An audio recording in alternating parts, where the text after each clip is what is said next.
Oh. Called me at 7:45, listed in screaming at home that we permitted Canada Post to do work. You can call Lois Brown. Okay, we have quorum, and it is 9:04, so I'll call this workshop to order. For the record, in accordance with the town's procedural bylaw, no decisions are to be made, but rather this meeting is an opportunity for council to have an informal discussion regarding various matters.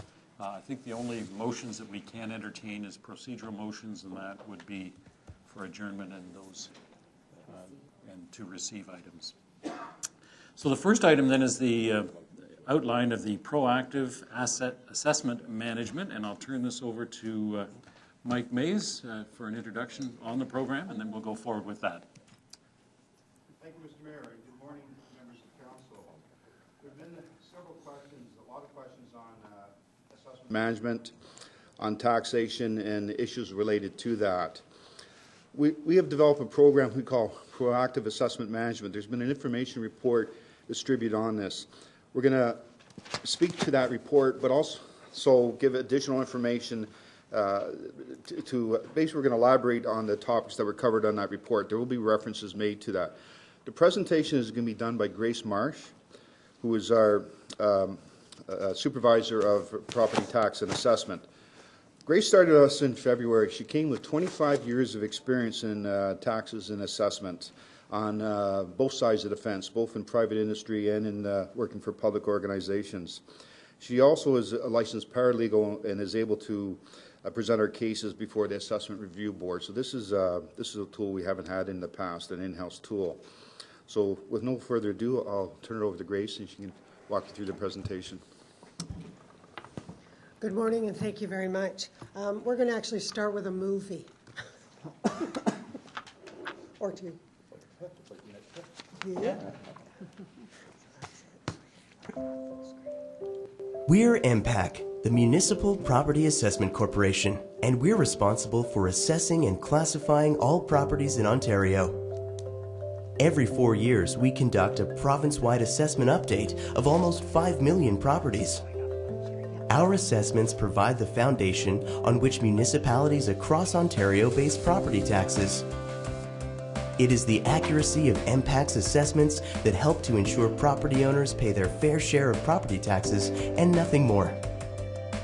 Each municipality allocates property taxes to help pay for municipal services, such as waste management, parks and leisure facilities, police and fire protection, libraries, schools, roads, sidewalks, and public transit. So, let's take a closer look at how we assess residential properties.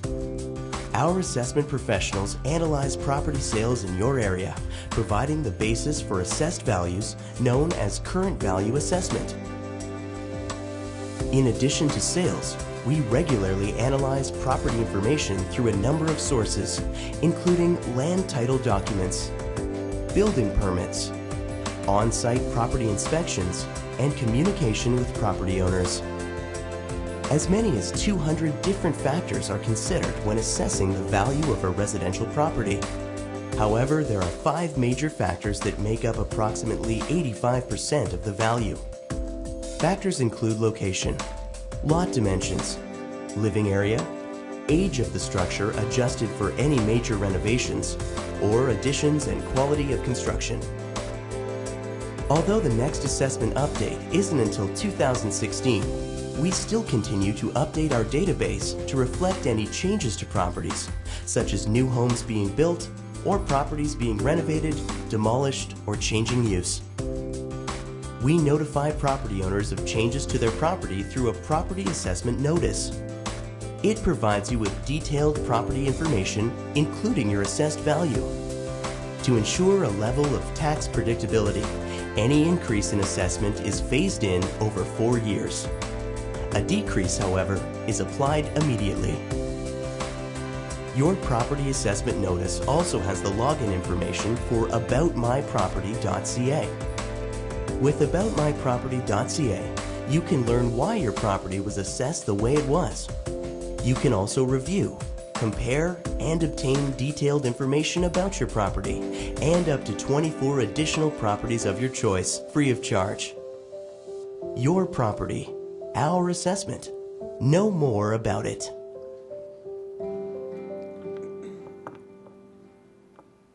Thank you, Mr. Mayor. And we're just going to do one more very short one that actually goes into a little more depth on the about my property, and then we will talk a little about that during the presentation.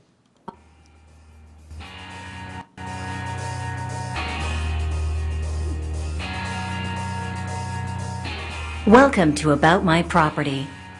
Through About My Property, you can quickly and safely access the information MPAC has on file for your property, as well as other properties in your community. To begin, you'll need your 2012 Property Assessment Notice. Once you have registered and logged in, you can learn more about your property assessment and other properties in your neighborhood. There are 4 main sections: My MPAC, My Notice, My Property, My Neighborhood.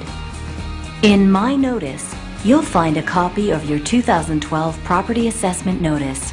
You can view, print, or save your notice from this page. In My Property, you'll find some general information about how your property was assessed, as well as access to the detailed information in MPAC's database through the My Property Profile Report. Here you have the option of printing or saving your report. You also have the opportunity in this section to update the information MPAC has on file for your property by sending us corrections right from About My Property. In My Neighborhood, you can look at properties in your surrounding area and municipality. Using the interactive map, you can create your own properties of interest list and access up to 100 property snapshots and up to 24 detailed property reports, all free of charge. You can also generate a report containing your selections and can print a copy or save it for future reference. From this section, you can also view sales information for properties in your area. Comparing your assessment to other similar properties in your area can help you as you review your property's assessment. Details about MPAC and property assessment are included under My MPAC. You can also visit www.mpac.ca to learn more. Now that you've had a chance to review your notice, see the information we have on file for your property, and look at other properties in your area to see how your assessment fits in. You're equipped with information that will help you determine whether or not your assessment is accurate. Following your review through About My Property, if you disagree with your property's assessment, you can have it reviewed free of charge by MPAC. A request for reconsideration can be filed online and is accessible from any page in the site. If you have questions about your assessment or the information we have on file for your property, please contact us. We're here to help. Log in to About My Property to learn more about how and why your property was assessed the way it was, and compare your assessment with others in your neighborhood. Check your 2012 Property Assessment Notice for your roll number and access key to get started today.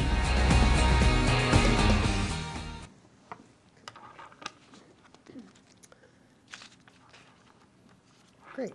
Thanks very much, Nancy. Just before I start, Mr. Mayor, I'd like to take this opportunity to introduce our newest staff member who just started with us today. This is Dora Wolstein. She is a Newmarket resident. She's a graduate of the Real Property Assessment Program at Seneca, and she has her IMA designation from that course, and she's joining us directly from MPAC, where she's been for 4 years in the Valuation and Customer Relations Department, and she's replacing our existing open position of a Property Tax and Assessment Analyst, and starts with us today. We'd like to welcome Dora to the town. So what I'd like to run through in this presentation for you, I'd like to just give you a few fast facts about Newmarket and our assessment. I'd like to talk about a concept regarding our assessment role that versus stability versus erosion versus growth. I'd like to talk about why we need proactive assessment management, how we plan to go about proactive assessment management, and then talk to you a little bit about some things that are occurring over the next 12 to 18 months, and then address any questions that council may have. This first chart illustrates for you how our $14 billion assessment base is divided among the various property types. You can clearly see that residential properties are 81% of our total assessment dollars. This next one gives you our actual number of properties. In 2015, we have 27,937 properties that are in the town. And again, this chart shows you how they are distributed. 93% of our properties are residential. However, as you saw on the previous slide, they're only 81% of our assessment value. The remaining properties, or the 7%, pay almost 20% of our town tax levy. That's just a fact to keep in mind as we carry along. Repeat that again, sorry. Okay. 93% of our properties are residential, but they pay only 81% of the tax dollars that we levy against the assessment. The remaining 7% of our properties, commercial, farm, industrial, multi-res, pay almost 20% of our town levy, even though they're only 7% of the number of properties. We raise taxes from that assessment. As you know, the town of Newmarket raised in 2015 $53.2 million, the region of York $55.2 million, and education $43.3 million off of that. What this shows, hopefully these numbers, are the importance of having a stable assessment roll. When we set our tax rates, it's a simple formula of our levy requirement divided by our assessment at a point in time. If the assessment remains stable throughout the year, it would not be necessary to manage assessment so diligently. However, factors affect it on a daily basis, and we'll go into depth on what some of those factors are.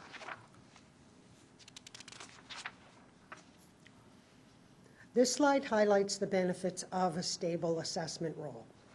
A stable roll will allow council to plan financially for the future. We will be able to maximize our property tax revenues from that assessment. We will avoid unexpected shortfalls in our budget when that assessment is not stable. And it also allows our taxpayers to budget effectively and know that there's a fair distribution of the tax levy across the town. In other words, no surprises for any of the parties that count on it. How does erosion happen? The assessment roll is referred to as eroding when assessment is lost during the tax year after the tax rates have been set. If a municipality has significant losses in their assessment and insufficient growth to offset those assessment losses, the roll could actually have a lower total at the end of the year than what we started with. This is caused by owners or agents appealing their assessment on behalf of property owners, changes in property use. For example, a property may go from an industrial use to a commercial use, which changes its value and its tax classification, or a property may become exempt due to it being purchased by an exempt body throughout the year. And those are the things that will typically reduce your assessment. On the growth side, growth gets placed on the assessment roll during the tax year, and that can offset assessment erosion. And it will provide additional tax revenue during the year by way of what we call supplementary and omitted tax dollars. Changes to properties that are assessable can be captured not only for the current year, but for 2 previous years as well. It's important for the municipality to be aware of our growth opportunities and ensure that we are adding those to the assessment roll in a timely manner and at their correct current value. Now we can talk about some of the ways that we can proactively manage the assessment. We started with, in keeping with our plan of Even Better, we recognized the need for some new and updated skill sets in order to be able to participate fully, particularly in the assessment appeal process, and that has now been achieved. This is necessary so that Newmarket is recognized by the other properties within that system that we are qualified to participate. The second step is staff does have to have authority to act on behalf of the municipality in those property tax and assessment matters, and that process was already started based on Council's recent approval of the delegation bylaw report. When it comes to our lands in transition in the municipality, there are very specific triggers that will change the factors involved in an assessment value. And they're listed here on the slide: an official plan amendment, a zoning bylaw amendment, draft plan or site plan approvals, shovels in the ground, additions or alterations to existing structures, or land that simply ceases to be farmed. All of those things are triggers, and they will cause, if they're reported to MPAC in a timely manner, possibly a change in classification, a change in value. It may simply be a matter where the valuation of the land is changed from using a rural table to an urban table based on its use, and those things can change the value of the land. And all of those factors can add up to additional assessment and, more importantly, tax dollars when it's captured. Although the base assessment values are only updated every 4 years, and you heard that in the videos, what we refer to as in-year changes, that's what we've been discussing, things that happen within that cycle. They can be captured by MPAC at the end of each year and returned to us on the roll for the next taxation year within that cycle. It's absolutely imperative that we review that new assessment roll as it arrives every year. Some of the key targets of why we need to look at that roll are listed above. They're highly analytic and time-consuming, and in the past, the town has utilized the services of a third-party consulting firm in these reviews. Our plan going forward would be to do more of this in-house and reduce our outside costs. One of the things I'd just like to highlight on that slide for you is exempt property. It's a question that comes up frequently. Why would we care what the value is on an exempt property? What happens with exempt properties is they are used by the consulting industry as comparables for taxable properties. So if you have two similar properties and one is exempt because it's owned by a level of government or the various reasons, and an identical property next door that's being used by business, business can use the value on the exempt property to say, well, I'm too high because I'm the same building as that one, and that's lower. So even though we may not be raising tax dollars from them, it's very important to ensure that the values are accurate.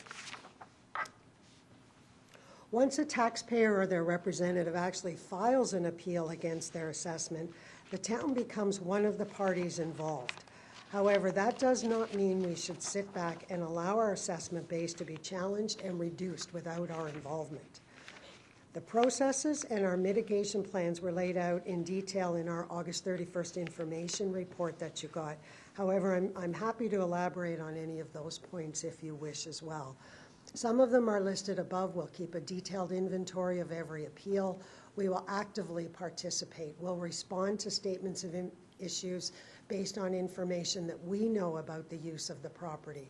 We'll negotiate settlements that are favorable to the town without the cost of an actual hearing or appeal if we can, and if need be, we would attend before the Assessment Review Board. We'll also try to settle those appeals as early as possible. One of the issues that you came across prior to my joining the town was a multi-year settlement takes place in 1 year, and we're required to return the taxes that are on the rebate in one fiscal year, even though the appeal may have covered 4 or 5, even 6 years. And that's a financial hit for us. So we need to get these appeals dealt with early and get the assessments correct for future years. And as a very last resort, we also have the ability to actually file an appeal if we believe that an assessment is absolutely wrong and not in our favor. Mostly, we can work with MPAC to have that taken care of, but as a very last resort, when there's no other mechanism, we also have the ability to file our own appeals to increase assessment or tax class. We have tax rebate programs that we must monitor. Now, generally, they do not actually affect the assessment value per se, but they certainly affect our tax revenues. In that regard, we need a more diligent process of review, and we'll implement that we will implement with all of these applications. We will ensure that we treat them fairly and equitably for all taxpayers while looking to mitigate any revenue losses that occur as a result of those. And again, up above are a few of those types of tax applications that we currently have programs in place. Vacant unit rebates, our assistance to elderly, heritage property grants, all of those. So, next 12 to 18 months, we have a lot of changes coming in the property tax and assessment area. There will be a full province-wide reassessment released in 2016. Those values will be based on their value as at January 1st, 2016, and we will use those values for our tax levy and tax rates for 17, 18, 19, and 20. So the next 4-year cycle is coming. The chart above shows you just very briefly, and it was also mentioned in the videos, when a property increases their assessment, so if they're sitting at a $500,000 value in 2008, in 2012 they went up to $700,000, that's a $200,000 change, and they will see that phased in over 5 years. They'll go to 550, 600, 650, 700. However, if a property's value goes down for whatever reason, they will see that immediately. They do not have to wait for that to be phased in, so you see the 550 across. So that's just to give you an idea of what they will look like. That's what we dealt with between 8 and 12, and then the same philosophy applies now between the 12 and 16 update. This next matrix actually takes up 2 slides, and it lists all of the potential property assessment notices that our taxpayers may be receiving. These documents can be confusing, particularly if more than one is sent to a property. We also have expressed to MPAC already some concerns about the timing of when these invoices may come out. There's discussion that the new notices that would not take effect until 2017 will be issued in mid-16, right around the same time that we're issuing our final tax bills based on the prior value. And I can see all of that paper arriving at once together with a tax bill, causing our taxpayers some confusion. But as you look through, Nancy, maybe if you wouldn't mind flipping to the next one, all of these are various types of notices that our taxpayers may see. And the very first one was on the list is your basic notice. Everyone's going to get one of those, and the rest will be received if specific circumstances hit a specific property. Now what I'd like to do is talk about some of the strategies that we're working on to help hopefully minimize some of the confusion that this myriad of notices may cause. We've already spoken with the MPAC Municipal Relations team, and they are agreeable to coming here to Town Hall on scheduled dates to meet with residents and discuss their property assessment. What I would like to do is partner them with our property tax and assessment staff and field questions about our taxes at the same time as their assessment. And we would also ask MPAC if they would do some training on that video you just saw, which is about my property. It's a great way to educate our residents on how they can be proactive with their own assessments. We will work very closely, obviously, with our town communications department for strategic communications. We will continue training inside. We will hold Q&A sessions with our customer service staff so that they will be able to field some of those questions. And we're also happy to provide further council orientation as required. So that's the end of our formal presentation. And Mr. Mayor, we're happy to take any questions. Thank you very much. Also, we've distributed a report number 2015-18, which I thought was very thorough and very helpful to supplement your presentation. Councillor Sponga. Gloria, thank you so much for the presentation. Very thorough, great presentation, and welcome, Dorothy, to the organization. I have 2 quick questions. One is, it seems like at first glance that the discrepancy between the residential component and the other seems quite high. Is there a best practices level or an ideal balance a split between residential and others? Or is this something that you find in most municipalities where, 93% is residential and very small percentages commercial or industrial or whatever else? Through you, Mr. Mayor, I'm not aware that there's an ideal. I think that every town in Ontario, 444 municipalities, deals with its unique circumstances.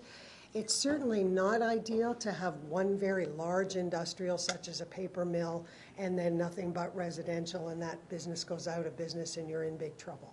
So it's not ideal to have a very shy. I don't think our mix is unhealthy, but I do believe that economic development in terms of more employment types of lands to supplement the residential is the direction that is always generally the best to go in.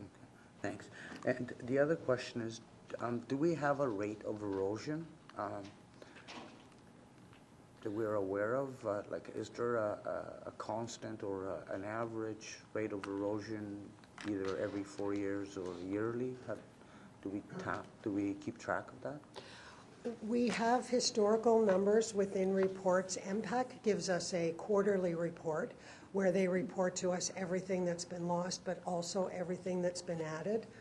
We've been in relatively high growth, I think, for a number of years, and we've been fortunate in that most of our, any erosion of the assessment has been offset by growth.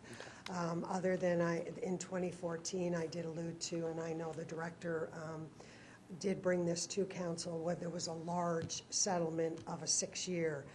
And that can be very hurtful when they come at one time. We will continue to monitor these, and our goal is to have our growth number go up and our erosion number go down. And we will be monitoring those, and we can report those out to council on a regular basis if you wish. Thanks. Finally, on the same topic, do the commercial industrial vacancies that are present in our municipality now, are they still being offset by that growth, or are they contributing to that erosion to a considerable level?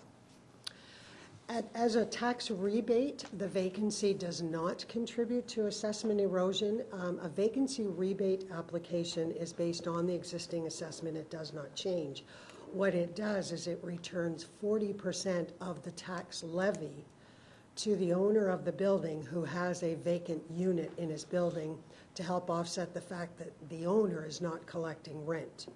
So the assessment stays stable, but an increasing amount of those vacancy rebates does affect our revenue directly. It's strictly tax dollar based. Yeah, that makes sense. Thank you so much. Thank you. Thank you. Regional Councillor. Thanks. A couple of questions, but first, the one thing I didn't, if you could maybe expand a little bit upon, and I think I got a handle on some of it, but every time I hear this, I think I get a bit better. But could you expand a little bit upon the relationship between assessment and its impact on taxes? And I know often it doesn't, but sometimes it does. And so where does it and doesn't it impact or potentially impact taxes or revenues?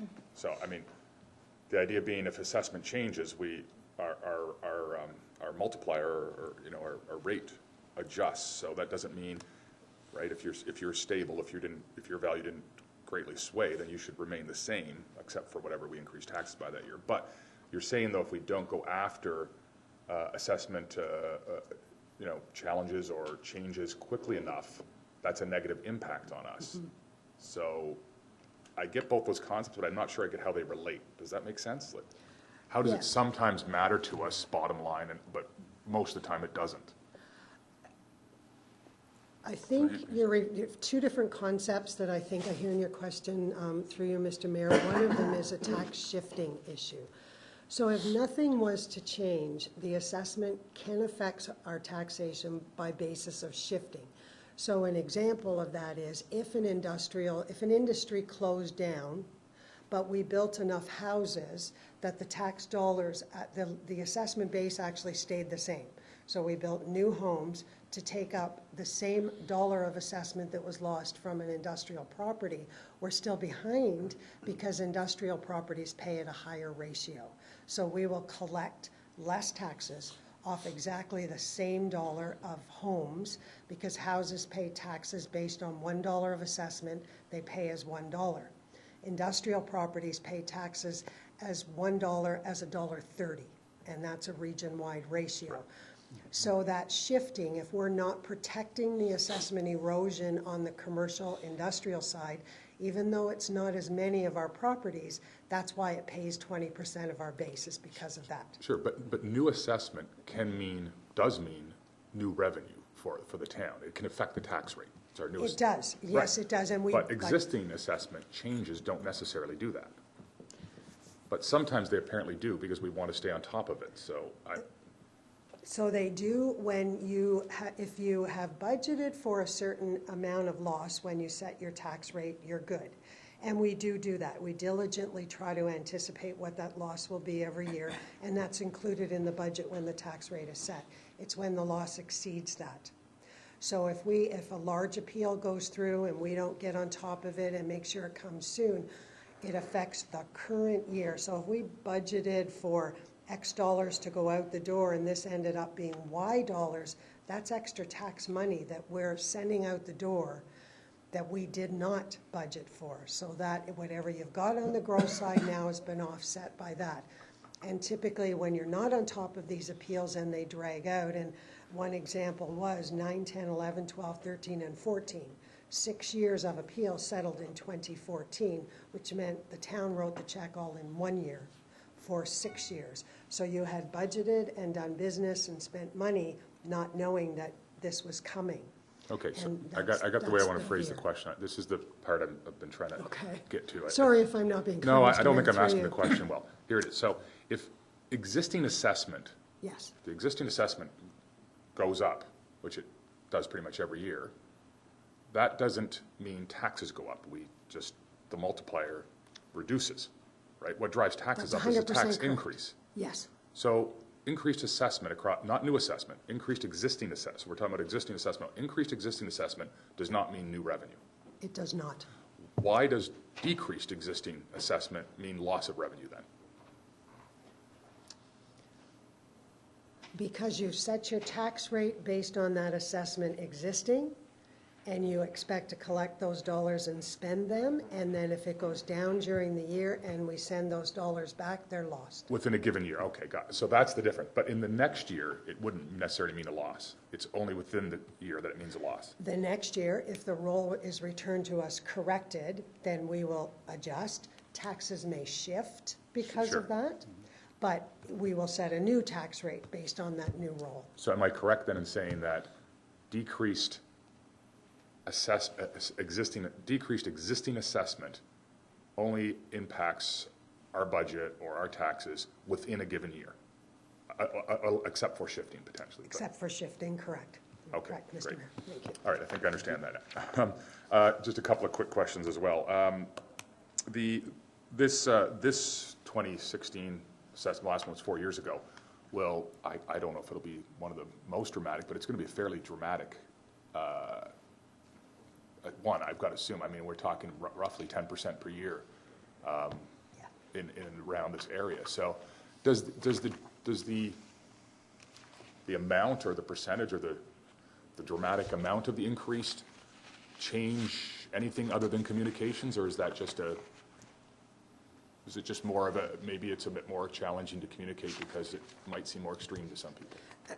The concept of my assessment's gone up 30% through you, Mr. Mayor, means my taxes are going up 30%. We need to get that word out, absolutely, because it doesn't mean that. We will immediately return back to what we call a notional rate, and the budget will be driven from that. So that is strictly communication. What a new cycle does bring, though, is increased appeal activity. Okay. Many, many people will appeal, particularly in that residential class in the first year, because those numbers will be somewhat of a shock. And the ones that do get adjusted is money going back. So we will have set a tax rate on these new assessments. And then in the other sector, the commercial, industrial, again, there will be renewed appeal activity on all of those properties by the consulting firms. Yeah. Okay. So that's the big risk with the new assessment. So my last, are you okay? Go ahead. All right, so my last area I wanted to ask about really is, I think, a fairly important one, for us anyway, which is the communications. Will we get a little more information about the town communications? I guess what I'm seeing here is open house, taxpayer training, staff training, council orientation. That will reach, those 4 of the 5 bullets will reach an incredibly small segment of the population. The one that says town communications, which is not fleshed out yet, which is fine, that's the one I assume that's going to reach a much greater percentage of the population. So I'm wondering if we're going to get more information at some point on what that's going to look like, because I'm curious about that. And one thing I'm thinking is, I know there's some tools, but the one we're going to get asked a lot, especially with the dramatic nature of this one, and I know we can point people, and we'll maybe have a web presence, or maybe we'll have a set email template. You've showed some examples, but is there a possibility of looking at a made in Newmarket YouTube video that encapsulates, and that's is specific to this reassessment and speaks to the process about assessment increase does not equal tax increase. If you're above or below, all that information, but with Newmarket branded and something we can. Anybody asks me, I just go, here's what you really want to watch. Is this 3-minute YouTube video? We'll lay it all out for you. Mr. Mayor, may I refer that to? I was going to say, Mr. Mays, are any plans on the communication side? I think it's going to be key. Your thoughts? Sorry, Mr. Mayor. Through you, Mr. Mayor. Absolutely, that is something that has been contemplated in the past.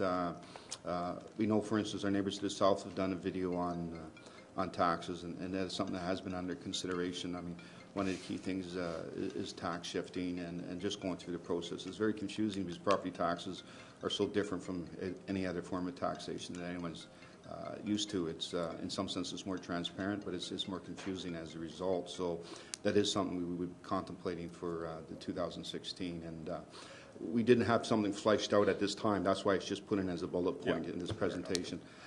In addition, I wanted to talk just very briefly on the question of how does changes in assessment affect taxes. Just to elaborate on Grace's answer on that, the key thing is when we talk about taxes, there's taxes for the individual taxpayer and as a whole. So if assessment goes up or down, it is correct that as far as the revenues the town is going to get, unless it's assessment growth, if it's just changes in assessment values, there would be no change in the total revenues. However, assessment doesn't go up or down uniformly. It can be tax shifting between residential and non-residential, and as we saw, there's a premium charge on non-residential properties, so that shifts some of the burden on or off onto your average residential. And that's why, for instance, historically, you would see that a council will pass a tax levy increase of X%, but the impact on the average taxpayer may be X plus a little bit more, because that's some of the tax shifting. There's also, within the residential tax class, obviously not all properties go up the same amount. My property might actually have a decrease, yours might have an increase. So I just want to clarify that when we're talking about the impact on taxes, for the individual there can be a significant impact. Tax revenues as a whole, there would be no impact except those interior to the year adjustments, whether we have budgeted for them accurately or not. Does the tax shifting between municipalities affect the individual taxpayer or just our budget impact? Tax shifting between municipalities. So, for instance, within the region of York, we're a beneficiary on the tax shifting that the assessment, the growth of assessment and assessed values in the southern 3 municipalities exceeds that of Newmarket. So we were beneficiaries of tax shifting in that case. But does that affect the individual taxpayer, or does that more, I guess eventually that would it does. affect the individual taxpayer because the tax rate established is uniform across the whole region. I want to come back to the communications piece just for a second, Mike, and that is, when will we have a detailed schedule in terms of what the communications will be? And that all has to be relative to the new assessment coming out. So will we have a detailed communications plan in front of us in advance of that? Absolutely. I can't commit to a date at this point. I have to do some planning with the communications department, but we'll, Yes, for a communication plan to be worthwhile, it'd have to be done before the actual event happens. So we will have something before then, and we'll, whether it's through information report or a presentation to council, we'll be providing you with that information. Staying with that, I want to come back to Grace. When did they say the new assessments were coming out? Thank you, Mr. Mayor. I was hoping for that opportunity. We do not have that date yet, and that's what I'm waiting for. Now, fortunately, I'm part of a couple of working groups within MPAC, and I will have those dates as soon as they are ready to release them. They are talking as early as April of next year, but they're also talking as late as October, and that makes a big difference to us. My preference would be that it's not in the middle of the summer for our region, or the same week as our tax bills are going out and those sort of things. So there's a group within MPAC where this is being discussed, and as soon as we have those dates, we will make you aware of them. Okay, thank you. Final questions, Regional Councillor? No, I'm good, thank you. Okay, Councillor Hempin. Thank you. Grace, thank you for the presentation. It was very informative and enjoyed that. I have lots of questions, so hopefully our chair and I'll be able to have the time to ask these questions. And, of the 28,000, roughly 28,000 properties that the municipality has, do you know how many appeals that we actually had in the last cycle? I do, Councillor. I have some reports on that. It would take a few minutes to pull it together, and that's something I could get back to you fairly quickly. I don't have that number at my fingertips. And of those appeals, how many were actually successful?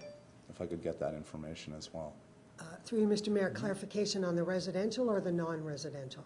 Maybe if you could break it down. In On different the classifications. residential, Mr. Mayor, the majority are successful minimally. The impact and dollar impact of the residential as a whole is generally not something we have to worry too much about. We just have to keep our eye if there are pockets of areas. And that's what I tend to watch for with the residential ones, because if MPAC has made one of those 200 factors and they've missed something in a neighborhood, exponentially now that small adjustment on one home and it ends up being in all of the homes in a neighborhood can be significant. So we watch those for that kind of a pattern, but generally individual residential appeals are not material. Commercial appeals, on the other hand, industrial, those types of properties, most of the time settle for something. The average loss across the province is 10%. We're not far off of that. That's assessment value overall, but we're hoping by getting more involved in watching these, we can bring ourselves under the provincial average. But so in terms of numbers, the industrial commercial ones are generally professionally representative, and there's usually something. The residential, not such a big impact. But I'm happy to get back to you with some very detailed numbers on that if you wish. That might be good value for an information report that we can share with all members of council as we go forward. Go ahead, Tom. Sorry, another question now that you've mentioned a couple of things. Just so I understand better, if all of a sudden I live in a subdivision and I appeal the property value of my home, and for whatever reasons I get a new assessment. We use those 200. I think there's some real significant drivers, probably what properties have been comparing for selling on the residential side, but I'm successful. Does that all of a sudden influence the way MPAC looks at the rest of the homes for the next cycle or for that cycle? You know, you have the assessment value. Now I'm challenging it. They don't come back and say all of a sudden, okay, Joe's house, my neighbor, for an example, we're going to reduce your assessment value based on my appeal. I'd like to say no, but I can't say for sure. Within MPAC, there is always a goal to strive to have everything correct. So if a staff member was to raise a significant issue within an area, but I do know that MPAC would proactively communicate that to us if they found that they had made an error and felt obligated to make those kind of changes, and it would have any kind of a magnitude influence on our base. They would communicate, we would discuss the timing, so we would know if that happened. Where it can be affected is through word of mouth and through the About My Property. Because if 2 weeks later, Joe goes to look, Councillor Sponga goes to look at your assessment as one of his comparables and sees that yours went down, that is then public information which can be used by other residents. Now, sorry, I'm going to keep on asking questions just so I understand this better. So now I've appealed for the 4-year cycle, right? I'm not just appealing for the 1 year, I'm actually appealing the 4-year assessment value. So now I'm appealing for that, and correct me if I'm wrong, I'll ask a couple more questions or make a couple of other statements. So now I've appealed for that 4-year cycle because we see evaluation or assessment value changing over those 4 years. Now I'm appealing year number 1. The assessment value all of a sudden, for an example, gets reduced. Now that takes 1 year. Now we use the 216. Now we're into 217. Now my neighbor looks at it, he's looking at it in 2017. If he hasn't appealed in the 2016 4-year cycle, is he still eligible to appeal the assessment value from 17 to 19? Yes, so there's a couple of questions in there, Mr. Mayor. Everybody can appeal every year. What you're appealing is the base value, not that particular year's assessment. So if you appeal in the first year of the 4-year cycle and your assessment is reduced, you will automatically be reduced for the next 3 years. Your phase-in will adjust. Any resident who misses that first year, they pay on the phase-in value that they had.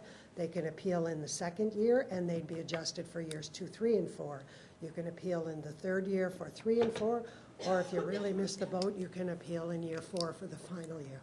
Okay, thank you. Now, when we have an assessment value, for example, coming into this new cycle now, is it an actual value of, if you were using sales comparators, or is it an actual percentage of that value? And is there a standard on that? So if my neighbor sells his house or her house for $900,000, $500,000, is the assessment value, it happens, say, in middle of 2015. So we have that number, and we'll say that 4 houses around me sold for $500,000. Is MPAC using $500,000 as that baseline? I know that's simplifying it because there are many factors that you're saying you're looking at. Or is it actual percentage of that value? Is it 70%? Is it? Through you, Mr. Mayor, it is 100%, but it is based on the base date. So what's important is our next cycle, 17 through 20, is a value based on what the house would have sold for on January 1st, 2016. So for 17, 18, 19, and 2020, your value is based on what it would have sold for 16. So sales within the cycle typically are not affected until the next one. So for that 2016 value, they look very closely at what they call the base year, which is 16, and the shoulder years, which is 15 and 17 as they get into it when they're working with appeals. So it's always based on a specific date, but yes, it is to be the current value assessment that property would sell for. Thank you. So you mentioned that we've had some consultants working on files for us in the past. And I was wondering, can you tell me how much we've spent on consultants dealing with MPAC-related assessment values and challenges? Mr. Mays, is that readily available, or? Through you, Mr. Mayor, I'd have to look up that number. For all the various types of assessment, it's not all directly with MPAC. Some could be going out and assessing properties and advising us on that. We're probably looking at somewhere in the $50,000 to $70,000 range, but I'll get you the exact number on that. Well, that's fine. If that's the range, that's fine. I'm just curious. How many people would we have on staff, through you, Mr. Mayor? How many people would we have on staff who are working in regards to these ARB situations? Mr. Mays? Through you, Mr. Mayor, currently we now have 2. And have we always had 2? Like over the last 5 years, we always had 2 people? Mr. Mays? No, actually, we haven't. We've actually, in some years, we had a disability situation with one of our employees, so we've been down to 1 person or 1.5 people. So actually, as of today, we're at full complement of 2. Okay. Now, for the municipality, we're looking at analyzing the properties and maximizing our values, basically, and being as current as possible. And we have 2 people working for it on this file, on these files. The region also benefits from this, and so would the school board in having up-to-date information on assessment values. Would the region have people working within their departments doing similar things, and the school board as well? Through you, Mr. Mayor, no. The duty of property assessment and tax levy and collection lies with the lower tier. It is our responsibility, and we have that fiduciary duty to protect and increase the regions and school boards' revenues where we can as well. But that is one of the spheres of jurisdiction that sits at the lower tier level. Tom, I have you about 10 minutes now. I wonder if we might... Oh, I'm going to ask council if give me just 2 or 3 minutes to ask further questions. I didn't realize in a workshop we were limited to the amount of time we can ask questions, but... Okay. I do have one other person in the queue, though. Sure. Would you like to, should I let the next person speak, and I'll come back and ask them some of the questions? That might be good. Maybe Councilor Sure. Sponga? Yeah. Go ahead then, Tom. Go ahead. Thank you. So with tax shifting into the industrial and commercial or other properties, are there municipalities, and I'll ask this through our economic development officer, through you, Mr. Mayor, possibly, are there municipalities who shift the tax base to other areas to lower commercial and industrial assessment values or costs to develop for future or further economic development to encourage it? Through you, Mr. Mayor, ask I Grace can first, give and you a little bit of information. Now, what they all do, I don't know. There is an ability within the Municipal Act, and it is done at the regional level, not the lower tier level, to move ratios. What I can tell you, I believe York Region is currently one of the most favorable for the commercial industrial sector right now. We're 1.1 for commercial, 1.3 for industrial. And what the important thing to remember is you can only shift onto the residential class. Anything you do to relieve a tax burden from any other class shifts directly to residential. They are the base mark assessment, if you will. But for example, I know of a municipality to our east where the ratio for industrial is 9, where we're 1.3. A little thought, and the city will probably come to your mind, but and those things happen because of historical. A large industry in an area carries a heavy weight of taxation. So when we went to current value, ratios were established at what they were to keep levels the same. And over the years, York has made small but I think meaningful movements towards a level of that out. As I said, 1.1, 1.3 is pretty good if we looked across the province. Thank you. Much higher. Yeah, I saw in the report we're pretty good, but the municipality does actually have the ability to shift our taxes to the residential side if we wanted to. The region of York has that authority. It's the region of York's. Mr. Mace? In addition to that information, I can give you some history, but first of all, we can distribute information from the BMA study that looks at the ratios across the province, and you see how favorable the ratios are for industrial commercial in the region of York. I don't think there's many. There are much lower ratios than what we have. A bit of a history. Back in 2012, there was some tax shifting in that the assessment growth on the residential side exceeded the non-residential. So and that we had that example where there was no change in the ratio. So in essence, to further to your statement there, we were providing incentive for non-residential type development.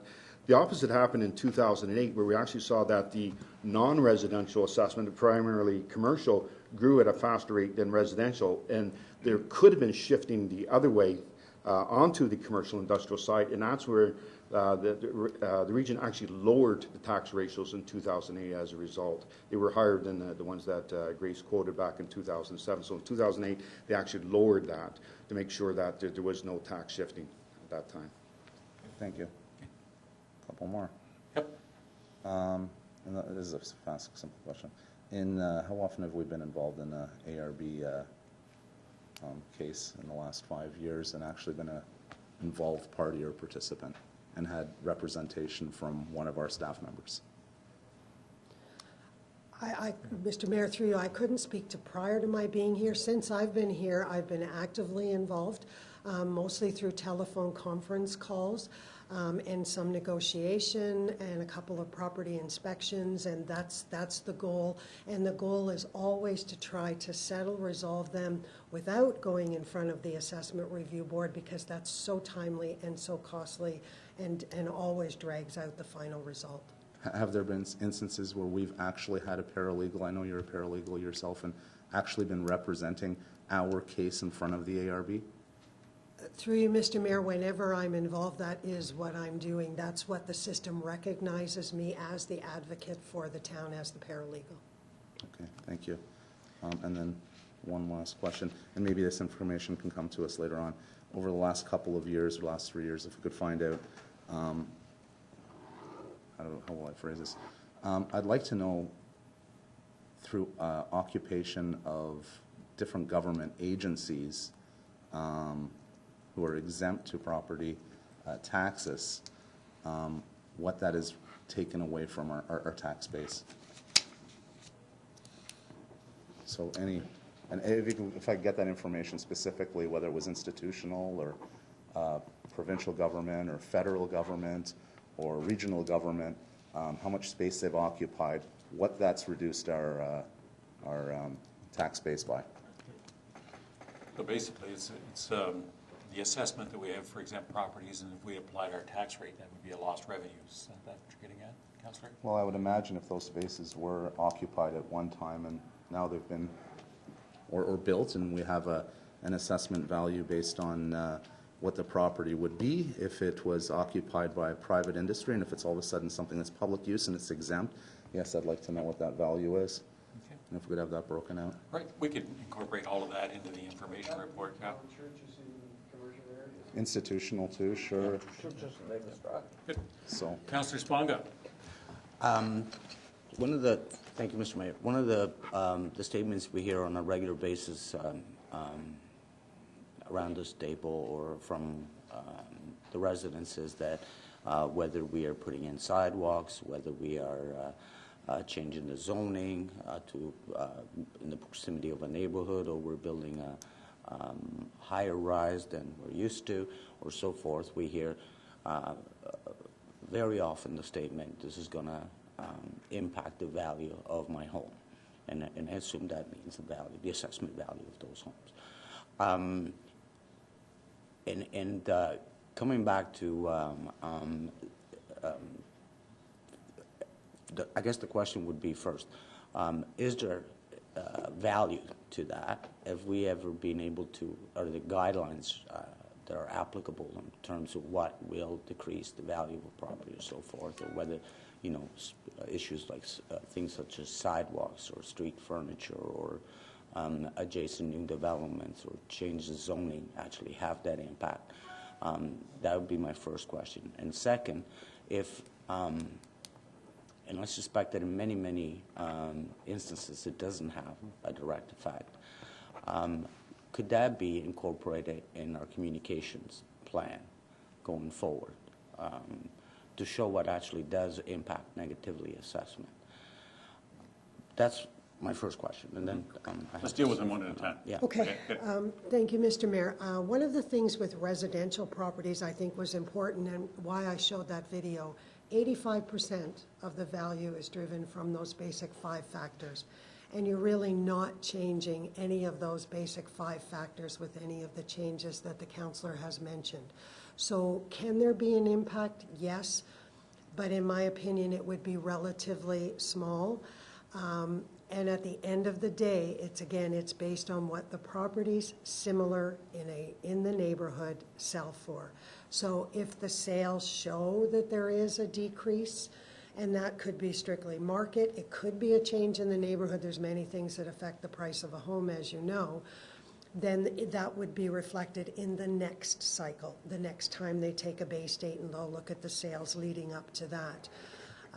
Unless you materially change one of those 5 factors, you're not touching 85% of the value.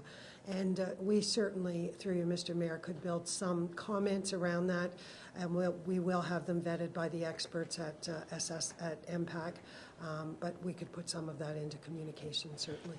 Thank you. My other question is, and it comes from actually an instance that happened within our family.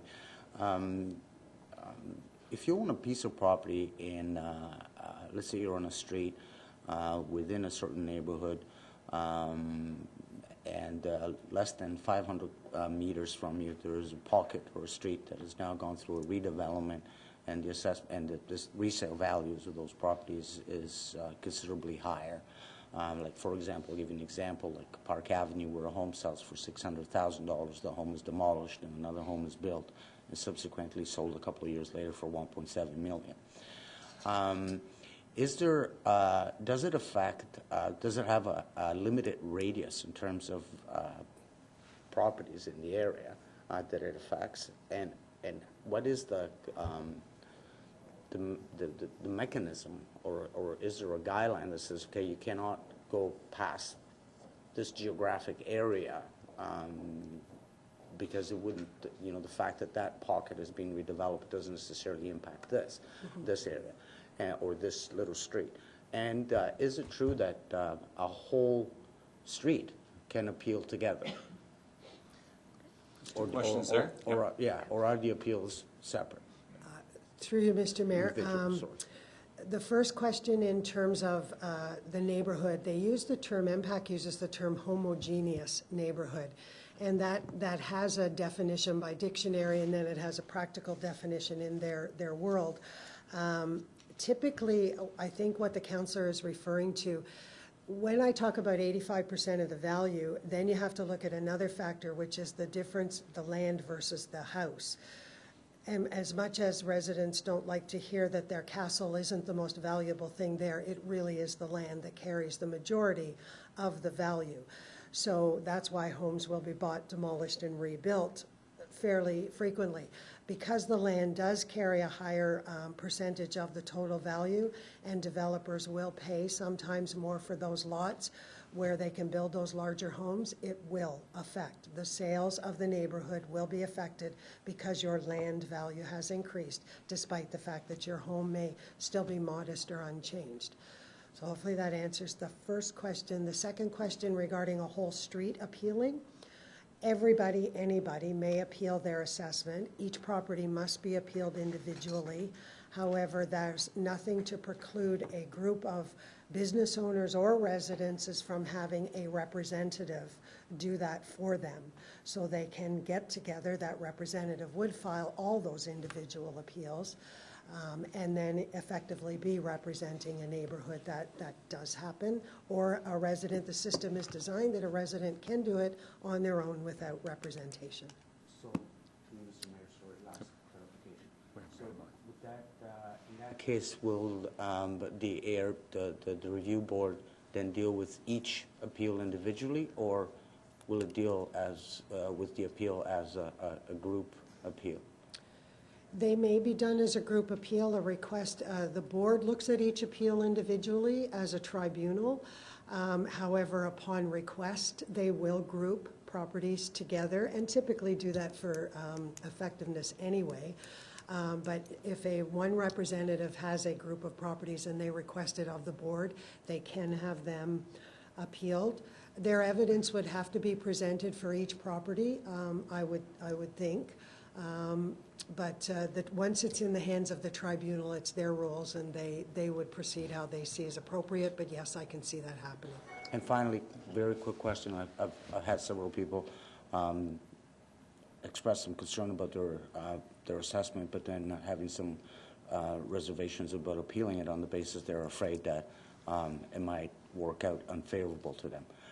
Has that ever happened, that somebody appeals and rather than see a decrease in the assessment, they see an increase? If MPAC discovers that, through you, Mr. Mayor, that an assessment is too low, that's one of the areas where municipal involvement may or may not have some effect on the output. But generally, what will happen is the resident would be given the opportunity to withdraw their appeal. As long as it hasn't gone to the hearing stage. If it goes to a full hearing and MPAC successfully presents their evidence and convinces the chairperson at the tribunal that the assessment could be increased, that is a risk.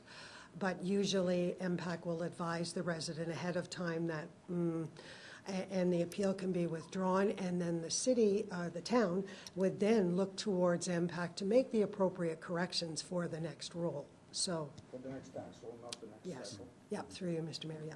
Thank you. Councillor Bazance and then Councillor Kerwin. Thank you, Mr. Mayor, and thank you very much, Grace. I always enjoy listening to you because I think you have a way of describing some very complex matters and issues in a clear and understandable way that for people like me who have difficulty following the bouncing ball isn't easy without that, so I appreciate it. Thank you. My questions relate more specifically to the vacant land and how that's assessed and in fact, well, my first question would be, we have property tax or residential tax paying sort of $1 for $1, commercial $1 to $1.10, and industrial $1 to $1.30. What would the rate for vacant land be, and what would we sort of anticipate, given that there have been of late a number of zoning changes and official plan changes that have reclassified fairly significant pieces of land that are now sitting vacant, and even though there will be some development starting, as the report notes, it takes a number of years to go through the complete build-out cycle. So my questions are, you know, what's that rate at now? And then what can we anticipate in terms of having a more accurate contribution from that vacant land, given that the rezoning has occurred? Thank you. Through you, Mr. Mayor. The development process is complex, but there are triggers, and I'll refer you back to slide number 12. If you have the presentation in front of you, there are very specific things. So a vacant piece of land currently today being farmed is assessed in two manners. It's assessed by its classification, which in that case would be farmland, and it's assessed by the value of its land at its current use. So farmland is mandated under the ratios to be 25% of the residential rate. We don't have any choice. That's what's set for us. So the tax rate is very low on it, and the class, and you use what are called rural land rates. The minute an official plan is amended or a zoning bylaw amends that particular site, then its classification can be changed. And depending on what those changes are, it can be moved into what we call commercial vacant land, which will do two things. It then removes it out of the favorable farmland class and moves it into the commercial with the higher ratio. And typically it will also take the rate per acre. We talked a little bit earlier about tables. It'll take it from the farmland table into a development type of price per acre. And that's where we need to ensure that as council passes those various steps of development process, that we provide that information to MPAC timely and they make those steps. So it's through its classification of its current use and its land table up to its classification of its potential future use, and different land rate tables is how those values change. So we wouldn't have to wait until the next assessment period to be able to get the benefit of that differential? No, through you, Mr. Mayor, those changes can be made at year end for the next year, and that's our timing to get that information to MPAC to have the next year's roll updated. Okay, thank you. So if I could just use some specific examples like Slessor Square or Yonge and Millard. Now those were commercial properties. They've gone through rezoning, and now they're residential, mixed-use residential, high intensity. Is that going to, do we now change their classification, whether that building goes up or not? And does that increase the taxes that they pay on those properties based on the change in the zoning. Is that happening now, or? Through you, Mr. Mayor, yes, we're just in the process. I've had our development team provide me with a list and a map of what's going on in town, and we're one at a time reviewing all of those, and that's exactly the plan that we would move forward with, So Mr. that's a Mayor. new practice. That will be a new That practice is for our us. proactive assessment management, almost in a nutshell, Mr. Mayor. Thank you. Okay, good. Can I ask one quick question on that exact example? I have a question on that, too.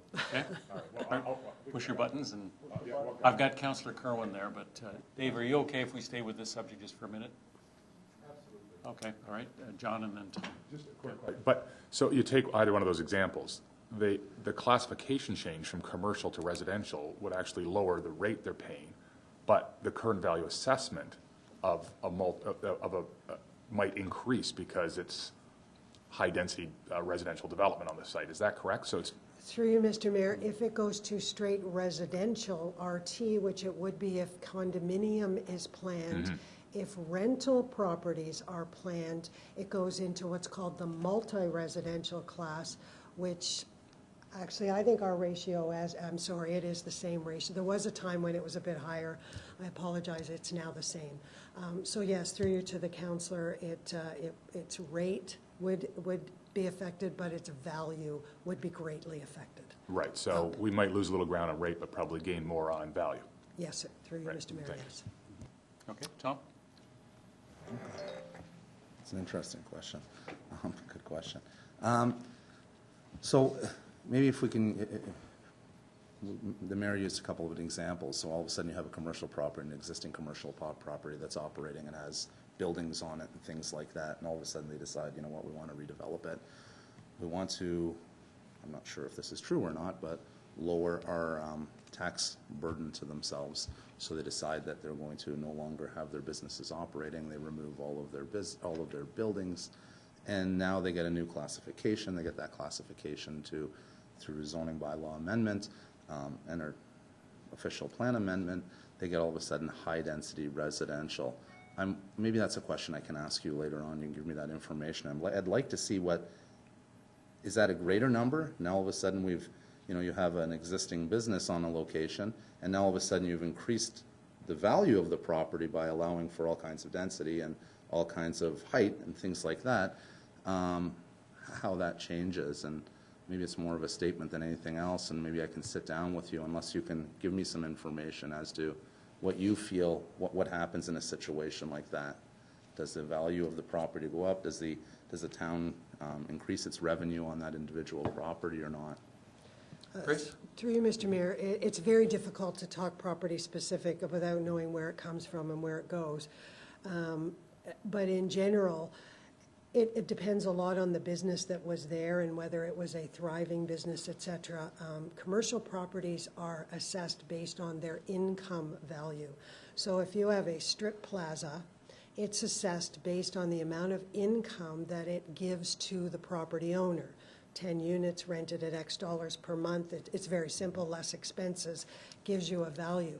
So if that business is not thriving and rents are dropping and many of the units are vacant, its value will decrease in each cycle because it just does, because the income goes down.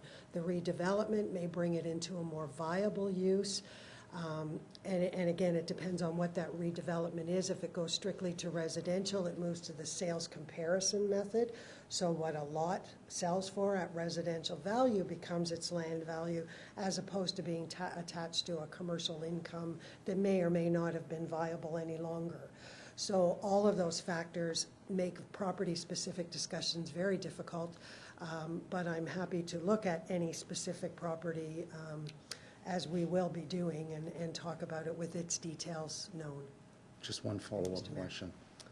Sorry. Yeah, I will have some questions on specific properties just so I can better understand it. You mentioned that all of a sudden it's all based on it's based on income and revenue on that property.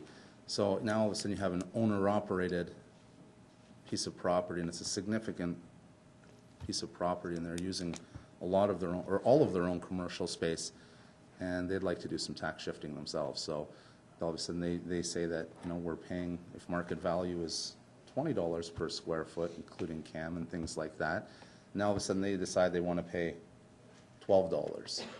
MPAC looks at the factor of comparables around the area, not just what this person is paying on their property. Is that correct? It's not? Through you, Mr. Mayor, always, because, yes, Okay. for obvious reasons. Thank you. Those two examples might be good examples in the information report in terms of what the impact of those very significant projects could be. So that would be helpful. Councillor Kerwin, back to you now. Just, you know, as I sit here, Grace, I thank you for the presentation, but I realize truly how more complex running a town has become over the years. And I'm amazed at how proficient our staff is in handling these changes. So thank you. So basically, you talked about erosion. So along Davis Drive in the last couple of years, there would have been erosion in the income value of the properties on Davis Drive. So we would have lost some revenue with the reconstruction of Davis Drive. Would that be correct? Without, excuse me, through you, Mr. Mayor, without doing a detailed analysis, I couldn't really comment. The base date prior was January 1st, 2012. Right. January 1st, 2012. So, and the one before that was 8. So any major changes between 8 and 12 we would have seen in our roll, and now we're moving up to 16. So because there's a point in time, if something occurred in the middle of that point in time, you may or may not see the effect of that in the base dates where value is established. But some analysis would need to be done, Mr. Mayor, in order to answer that. In the same line, have you seen appeals by the businesses, the commercial businesses on Davis Drive? Through you, Mr. Mayor, just running down the list in my mind, not significant. I'm seeing more of them in our, what we would probably call our industrial area, the Harry Walker Parkway type. Yonge Street, a significant number on Yonge Street. Davis Drive, maybe a few, but it doesn't pop out at me as being one of the more extreme areas at this point.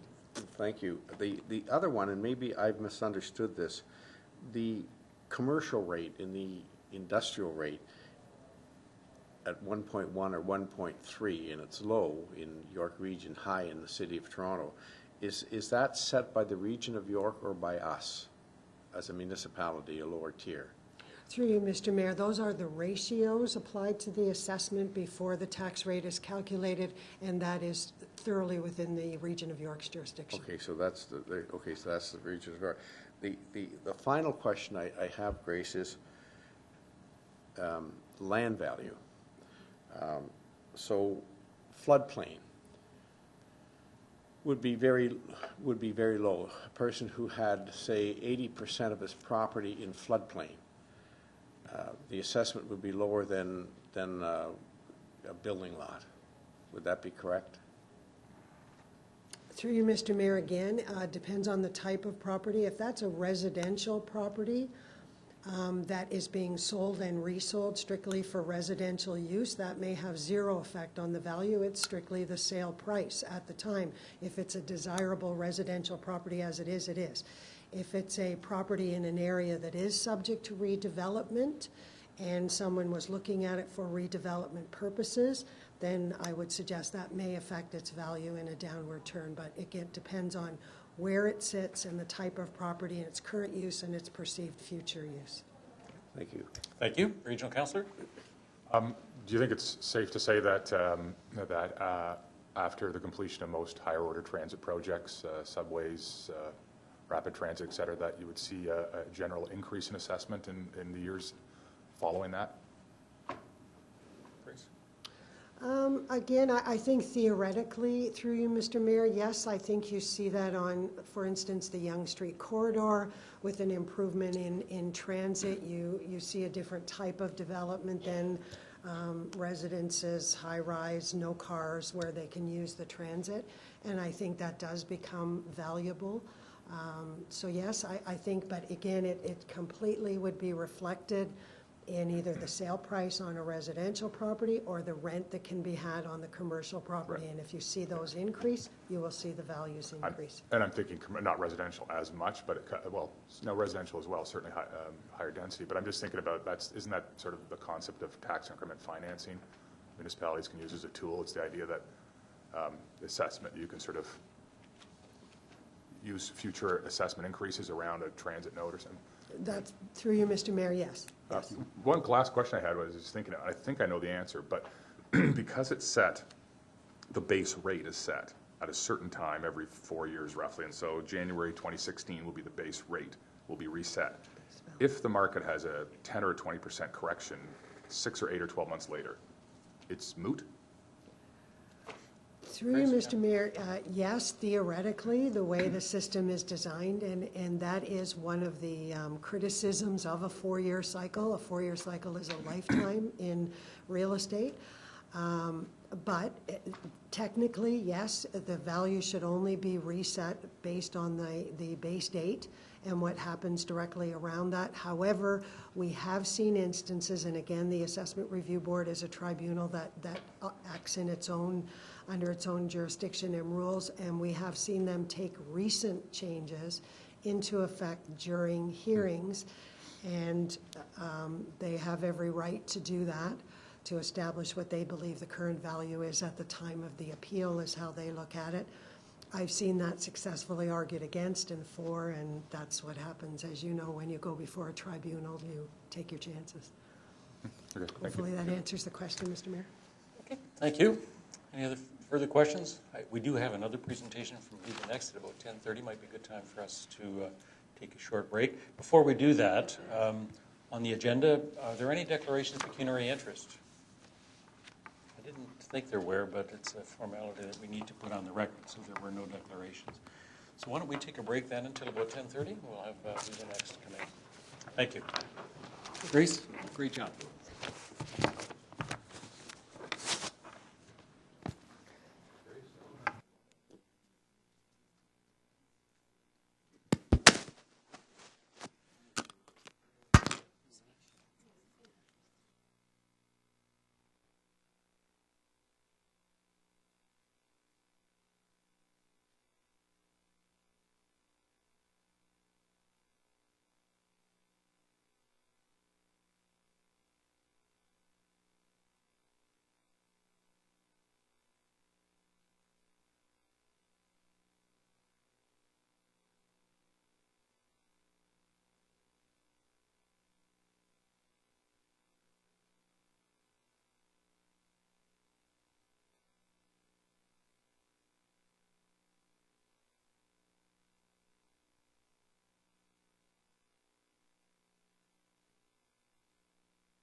Yep. And this is where we're starting. professional and. And this is where we're managing, some things that we're missing. She's better for us than for Councilor Navarro. Okay.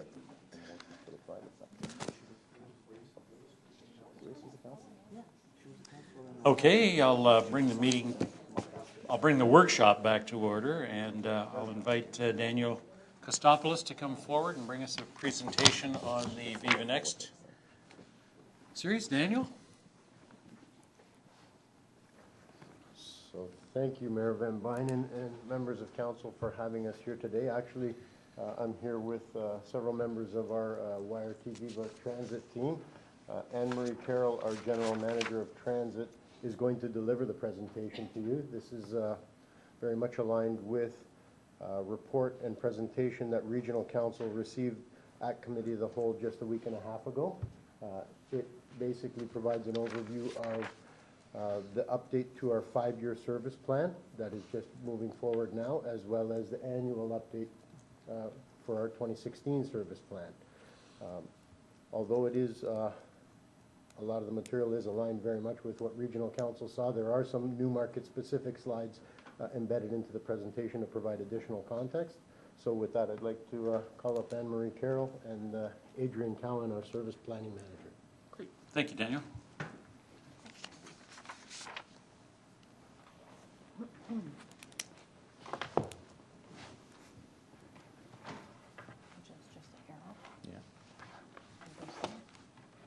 Okay, so good morning, everybody.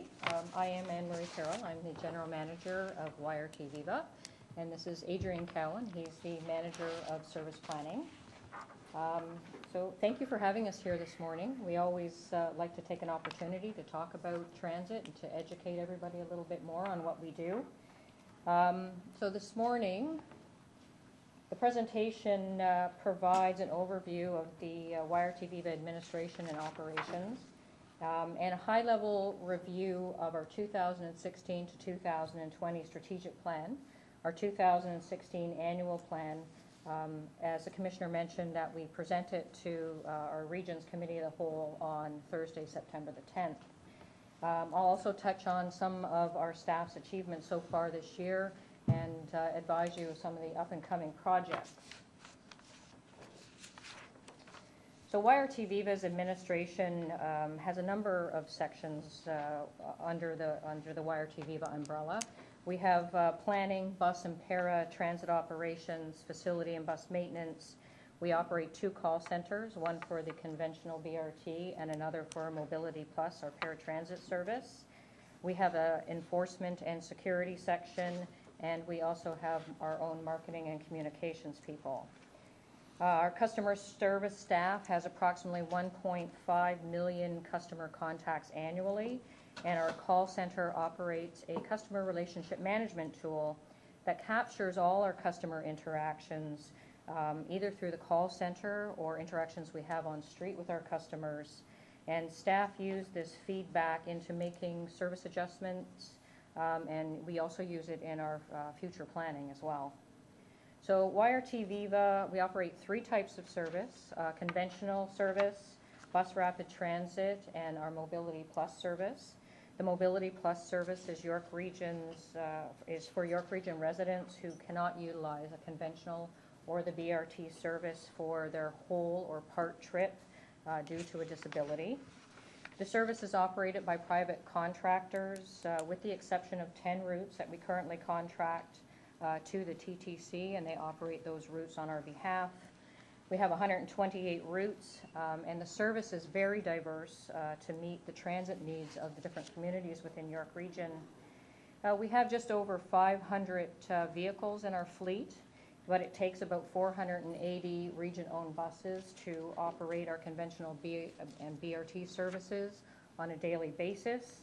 And then we have about 100 smaller vehicles that deliver our Mobility Plus service. And these vehicles are typically owned by our operating contractors. So this is always interesting to us because in comparison to other transit providers in the GTHA, YRT Viva delivers service to almost half of the total service area. So York Region's large geographical area and unique communities, and the commitment that we've made to deliver transit services to all 9 municipalities within York Region requires a lot of innovative thinking as to how to deliver the service to the residents in a way that both meets our business and our customer needs. So our business model is based on 2 strategies. The first is the contract strategy, which was endorsed by Regional Council in 2008, and really is the foundation of our performance-based contracts. So this strategy includes several elements that have been developed by staff, including maintaining our 4 divisions that we operate currently with conventional BRT, and continuing to use private operating contractors in the future.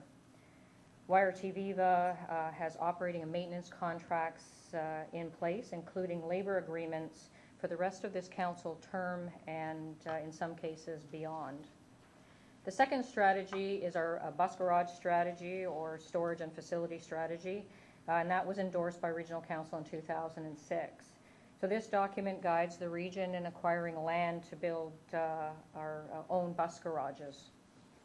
So owning our bus garages enables us to have a competitive procurement process where any contractor can come in and bid on any YRT Viva contract without the need of having to come in, look for property, and set up a working bus garage. So this enables all competitors to compete on a level playing field.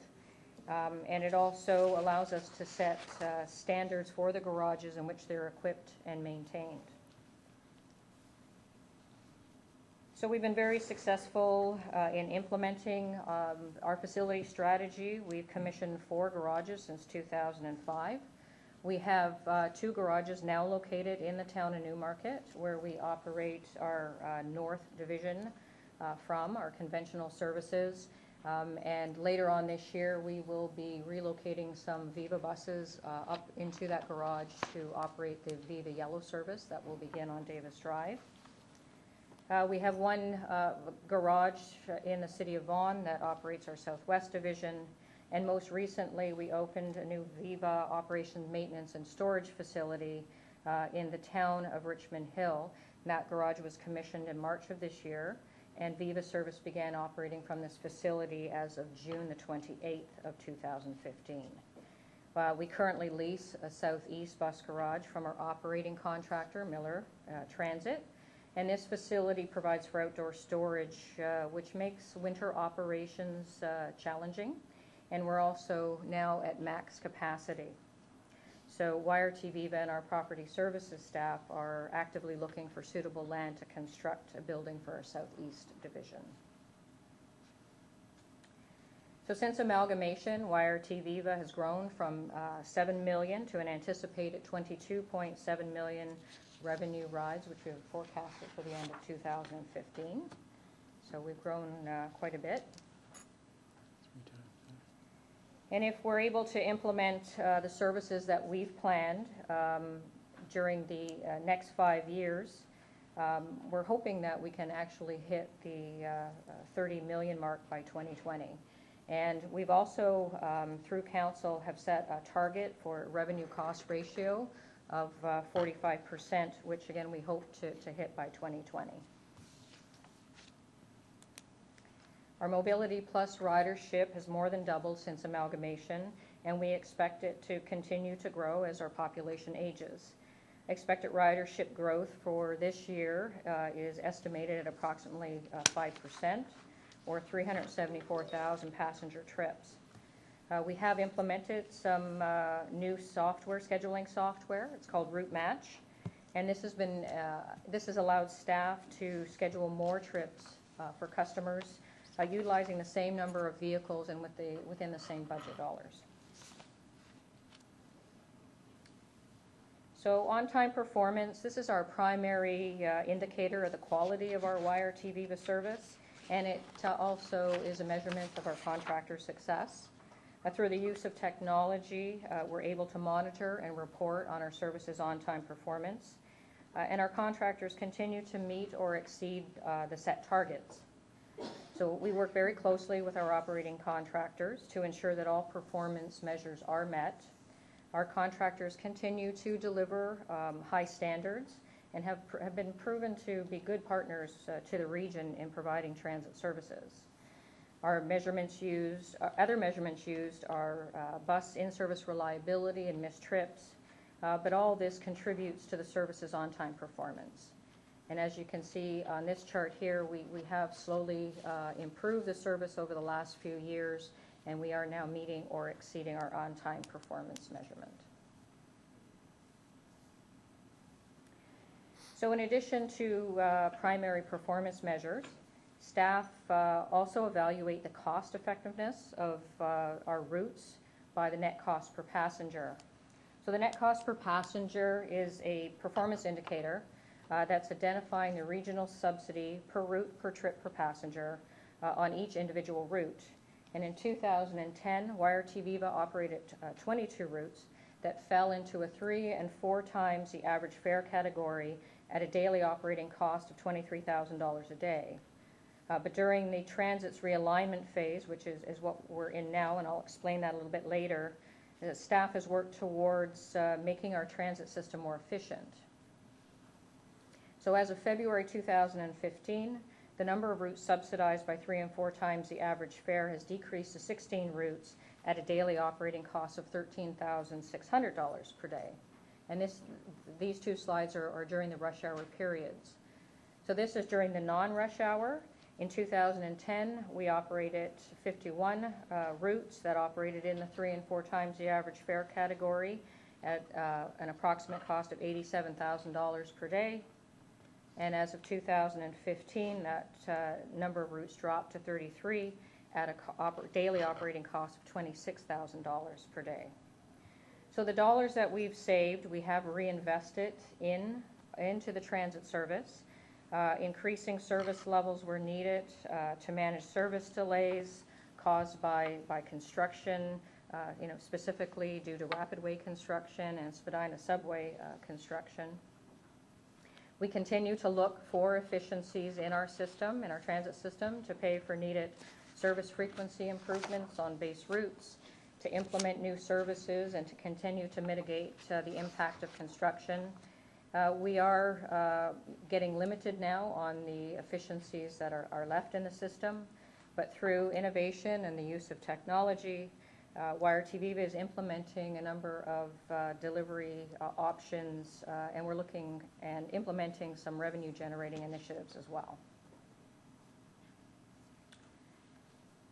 And with the adjustments that we've made to our system and some sound business practices, YRT Viva has been able to maintain approximately a 40% revenue-to-cost ratio. And as you can see, compared to the other agencies across the GTHA, we pretty much fall in line with others. When comparing the transit systems, though, you have to keep in mind that the population served, the service area, the number of buses it takes to operate the system as well. We did do a calculation, a revenue cost ratio for the Newmarket area as well. It's a little tricky because some of the routes do cross boundaries, but we did our best to come up with a number, and in Newmarket alone, we're around the 36 to 38% cost recovery. Okay, so now I'm going to highlight some accomplishments that we've achieved this year, and some of the things we'll continue to work on to complete by the end of the year. So far this year, we've been able to implement enhancements to our call center relationship management tool, which included a customer self-serve option on the YRT Viva website. We've opened another segment of the Rapidway. Town Center Boulevard was opened earlier this year, just around the Christmas, New Year's time, and now staff is preparing for the opening of the Davis Drive Rapidway this fall. In June, we began operating Viva from our new operations, maintenance, and storage facility, and at the same time, we transitioned the contract. So when we have private contractors, we do have to transition sometimes, so we went from one contractor to another. And it was a very smooth transition and seamless to our customers, which was great for us. The Ministry of Transportation also awarded us and our partner CHATS $100,000 for a community transportation pilot, which will be implemented over a 2-year period, 2016-2017. The money is going to be used to pilot a modified dial-a-ride service in the towns of Georgina and East Gwillimbury. The transit pilot will assist persons having difficulty accessing public transit to get to work, medical appointments, shopping, etc.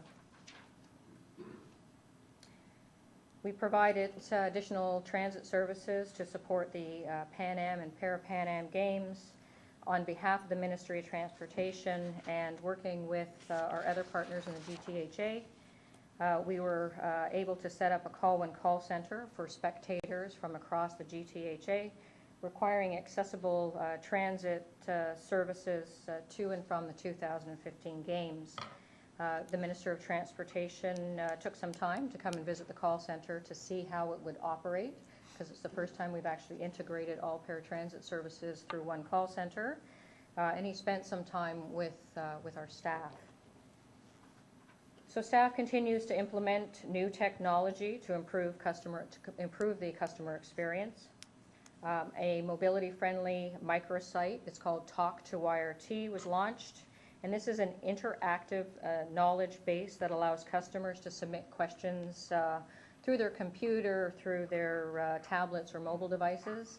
And then staff will take those questions and they will answer them and post them on our website for other customers to access as well. Video responses are also being created, so they're kind of how-to videos that are posted online. An advertising policy was formalized this year, and a new contract was awarded that so far to date has tripled the advertising revenue that we were receiving under the previous contract. So working with Metrolinx and other GTHA paratransit providers, a Presto solution is being piloted on the YRT Mobility Plus service. The pilot began in August of 2015 with 30 customers participating in the pilot, and Metrolinx has been asked to prepare a full implementation plan prior to the end of the pilot, which is in October. And as recent as Friday last week, they have approached us, and we will be continuing on with the pilot, and we will start building on that Presto service for the paratransit services. So we've also conducted one of 2 customer satisfaction surveys that we planned for this year. So the results of the first survey indicate that YRT Viva customers are about 85% satisfied with the service, and they feel that our service has either stayed somewhat the same or has improved in the past year.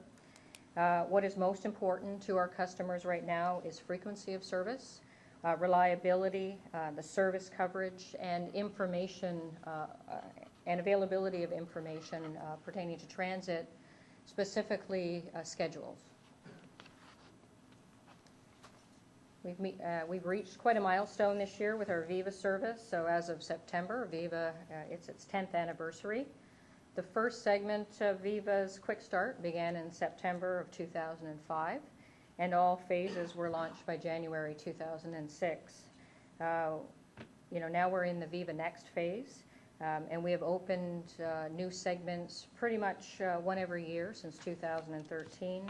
And of course, we're looking forward to the Davis Drive Rapidway opening this fall. I'm sure all of you are looking forward to it as well. It's been challenging.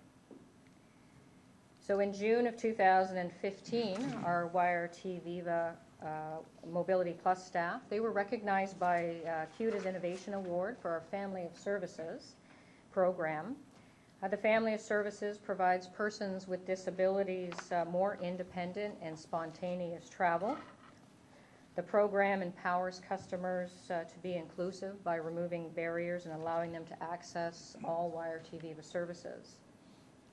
Crime Stoppers of York Region recognize YRT Viva as a community partner for the Crime Stoppers campaign, which we launched in 2014. The campaign was meant to empower customers to report crime in an easy, convenient, and anonymous way. And this campaign continues. We promote it on all our buses and on our shelters as well. As I mentioned, we have our own marketing and communications team, and they were recipients of 3 industry awards.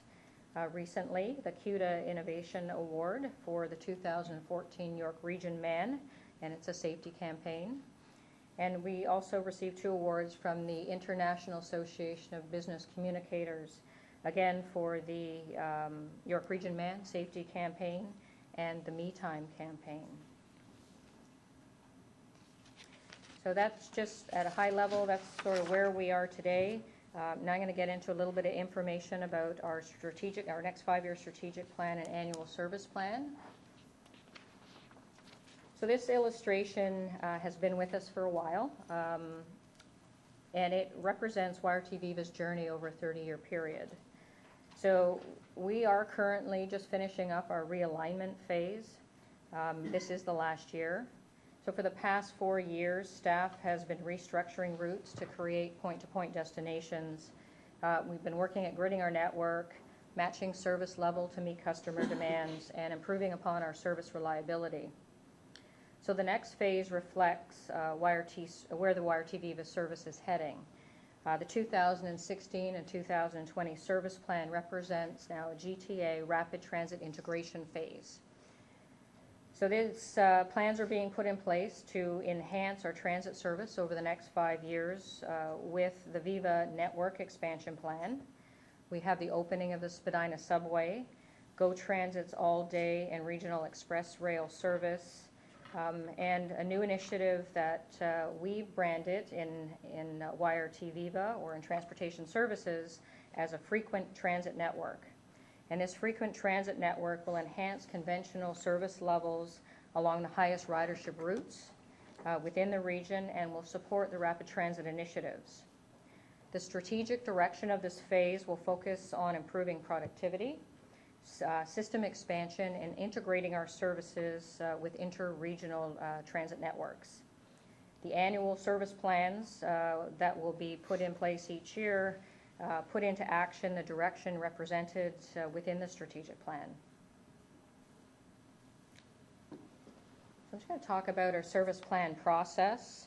So the process starts with a system review based on YRT Viva's service guidelines and performance indicators. Also our stakeholder and customer feedback. In addition, we do a number of best practice reviews.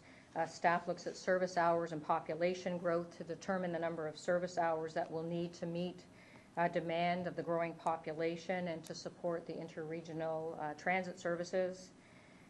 We use enhanced data analytics and real-time reporting, which we obtain from our customer relationship management system, which highlights information, programs, and services that our customers are asking for.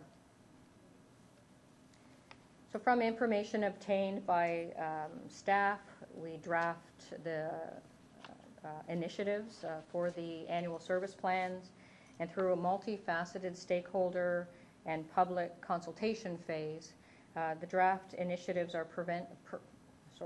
presented and reviewed for comment. So based on the comments received during the consultation process, the initiatives are updated.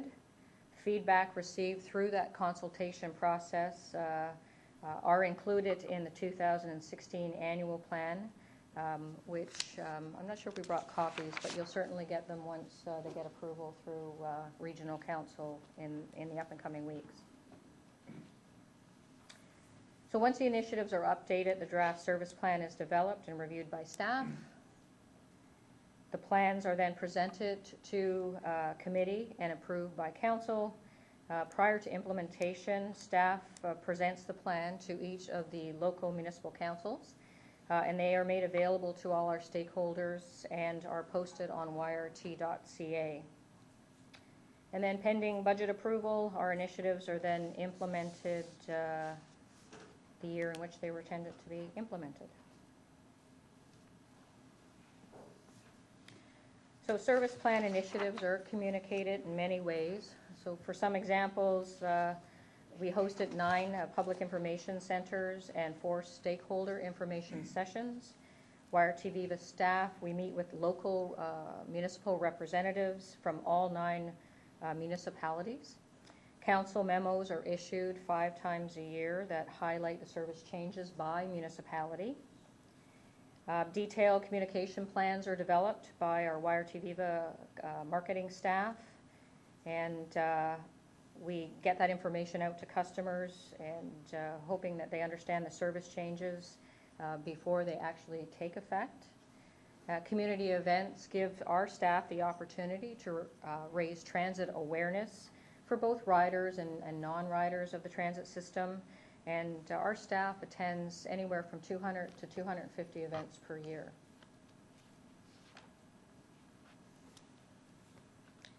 The 2016 to 2020 strategic plan provides transit staff with a high-level strategic direction. So our new plan focuses on 7 key objectives that will help YRT Viva realize its vision and address our business and customer needs. A number of key service delivery initiatives will be implemented over the next 5 years. Few of those initiatives include enhancement of the Viva network by continuing to open rapid ways on the Highway 7 and Yonge Street corridor. We're going to implement the Viva network expansion plan and the Spadina subway strategic plan. We're aligning our YRT Viva services with GO Transit's all-day schedule to support the Metrolinx regional rail, express rail. And we're going to transition to that frequent transit network along key corridors in the urban areas of the region to improve connections and to support high-order transit. So we'll also look at implementing a modified dial-a-ride service to address low transit demand in areas across York Region. The service replaces conventional transit services during low demand times with a zone-based model that provides a more customized service. The service will allow people to access transit services within their community and similar to the Mobility Plus family of services, will connect them with other conventional and Viva services in their communities.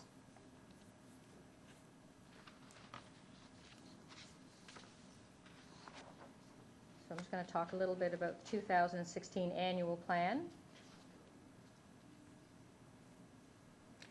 So as a result of the entire service planning process, staff has recommended 25 service initiatives across the region for 2016.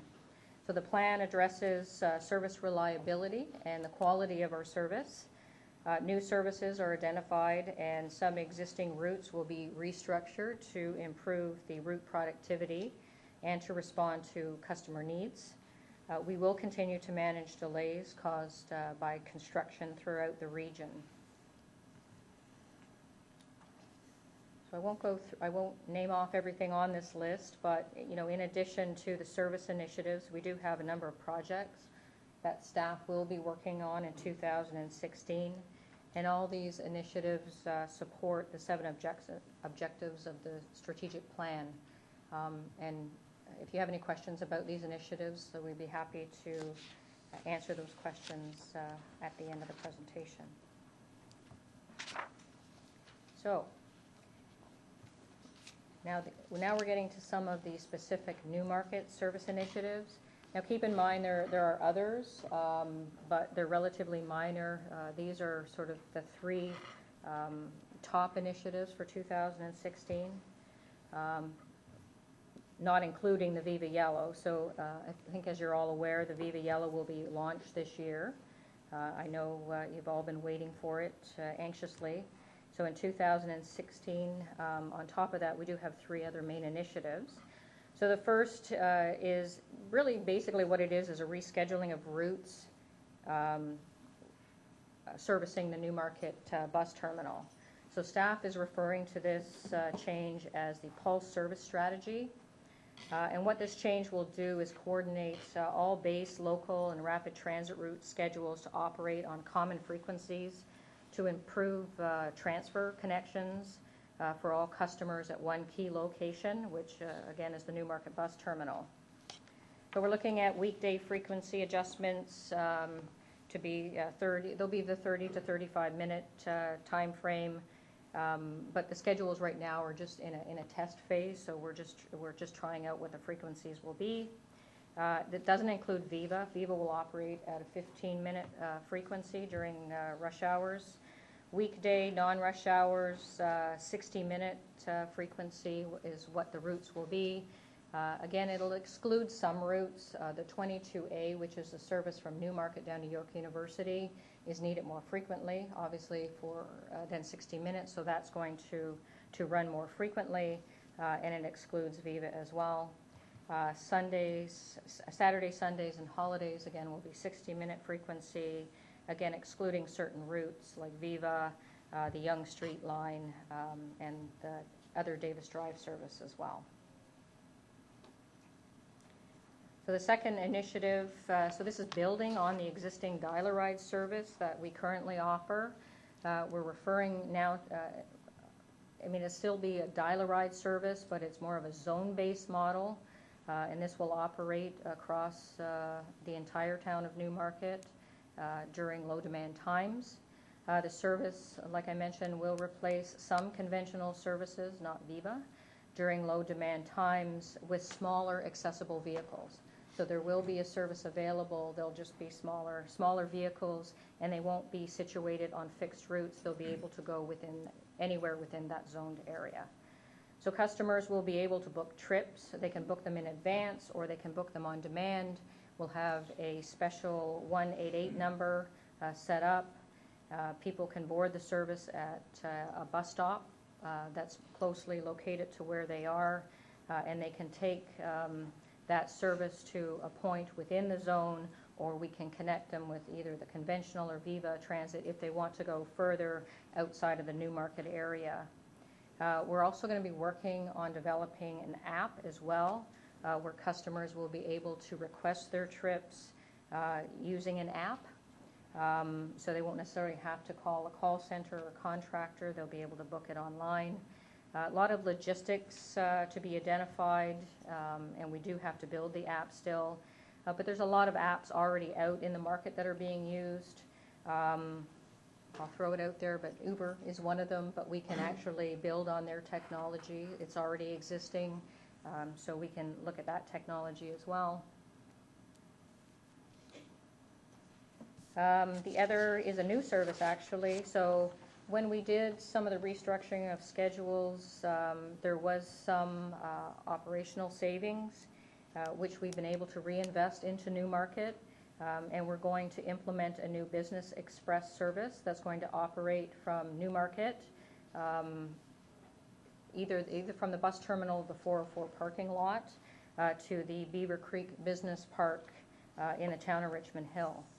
So Business Expresses do very well in our system. We have a number of them in Markham, and they do extremely well. And this really because it creates a point-to-point destination, and that's what people are looking for. They're looking for a service that gets them to where they want to go quickly without having to make a lot of transfers. And it has been identified that there looks like there's a bit of a niche there for people who reside or live in Newmarket to actually go to the Beaver Creek Business Park. So we're expecting to launch that in 2016. Okay.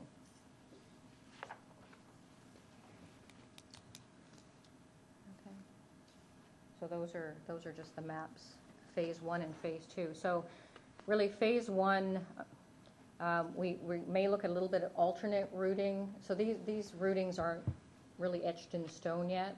But there is still a little bit of congestion on the 404 that we're going to try to skirt around by maybe taking the route off at Aurora. So we'll service the Aurora 404 parking lot and then skirt off to Woodbine and down. But Transportation Services is also talking to the ministry about putting bus-only lanes or HOV lanes along the 404. Or we can use the shoulder, which is very common for a lot of transit agencies throughout North America. Once we're able to implement something like that, then we can move the service back onto the 404 and come straight down the 404, still servicing that Aurora parking lot as well.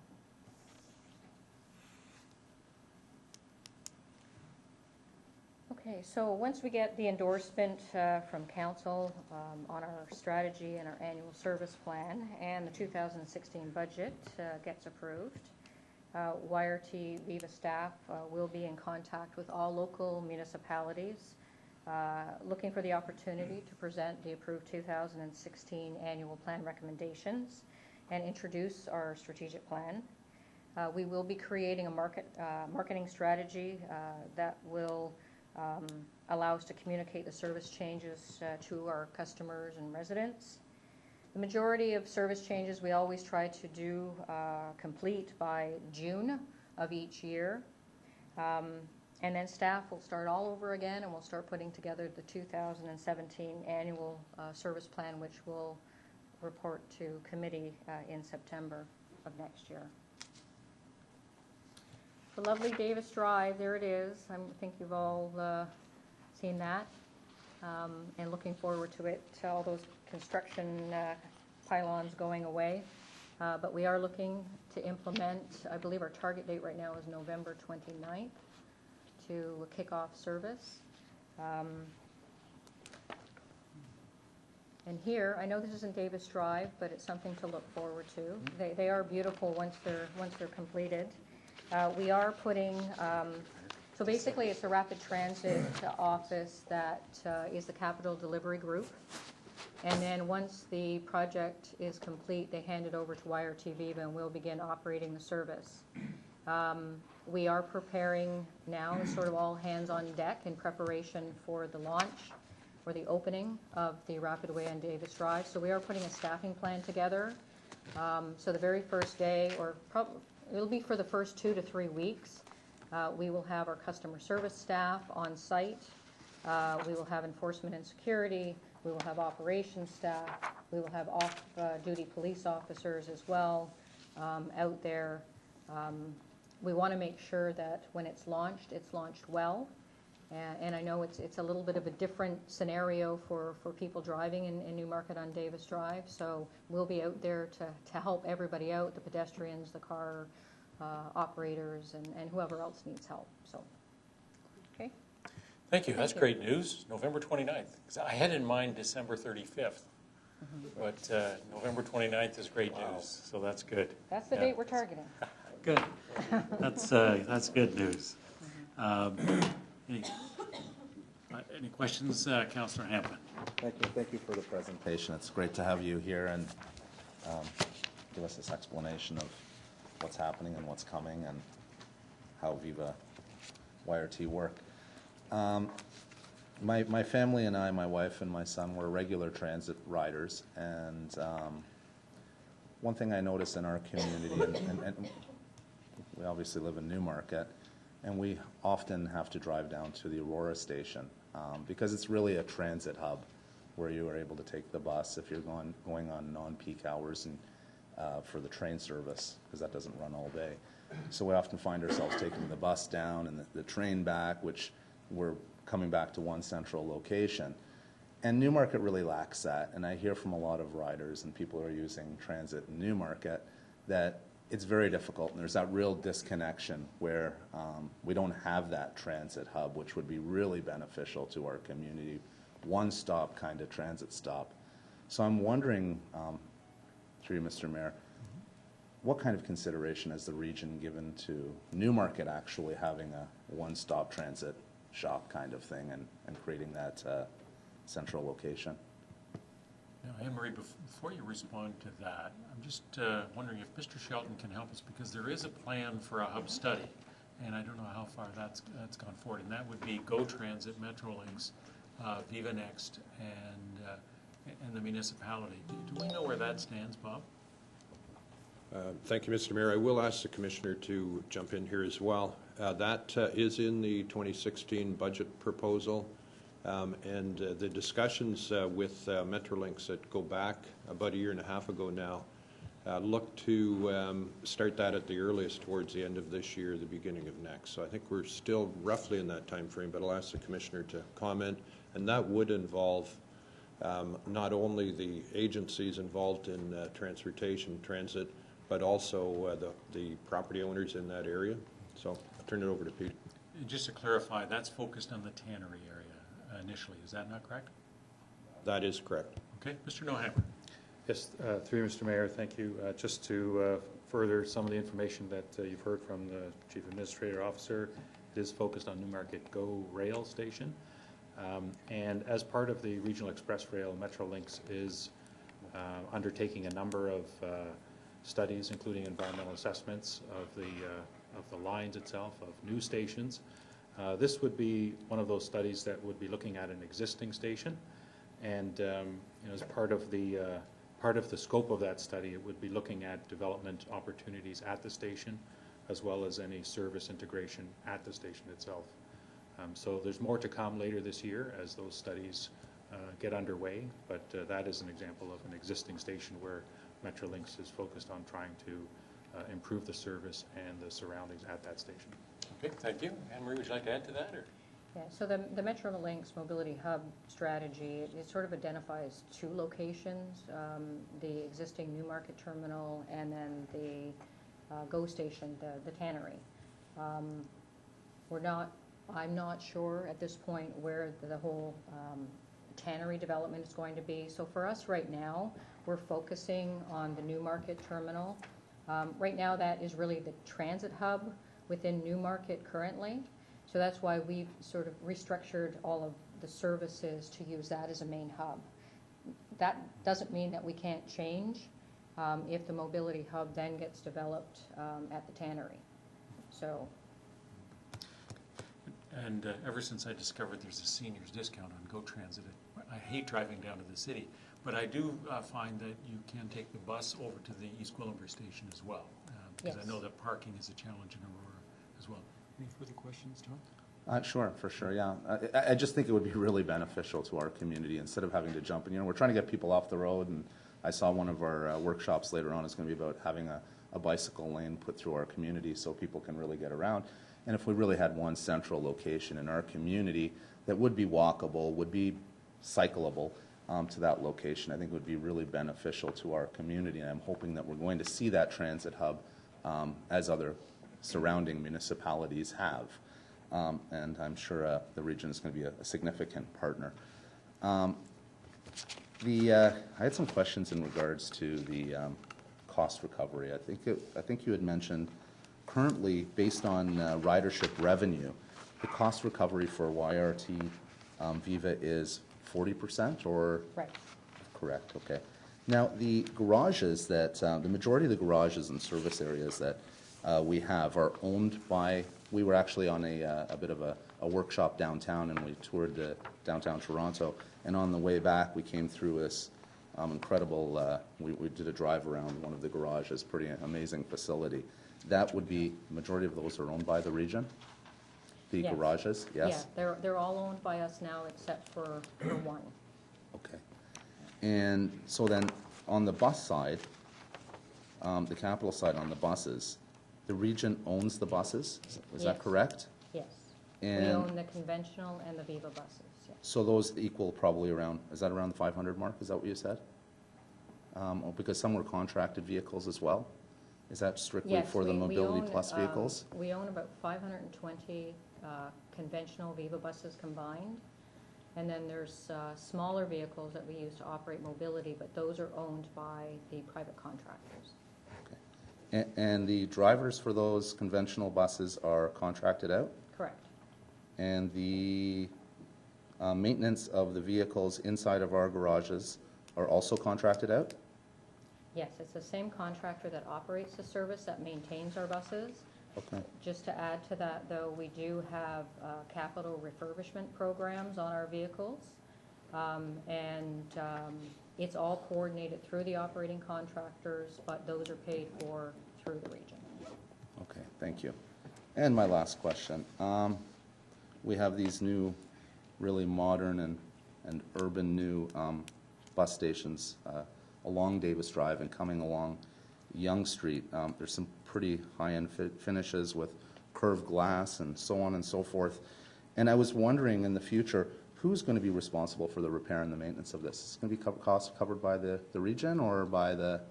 So York Region Transit is responsible for the maintenance, but it's Metrolinx that actually pays for things like glass replacement or any kind of, like we're responsible for the garbage pickup. They don't pay us for that, but anything, any components that are replaced, we charge back to Metrolinx.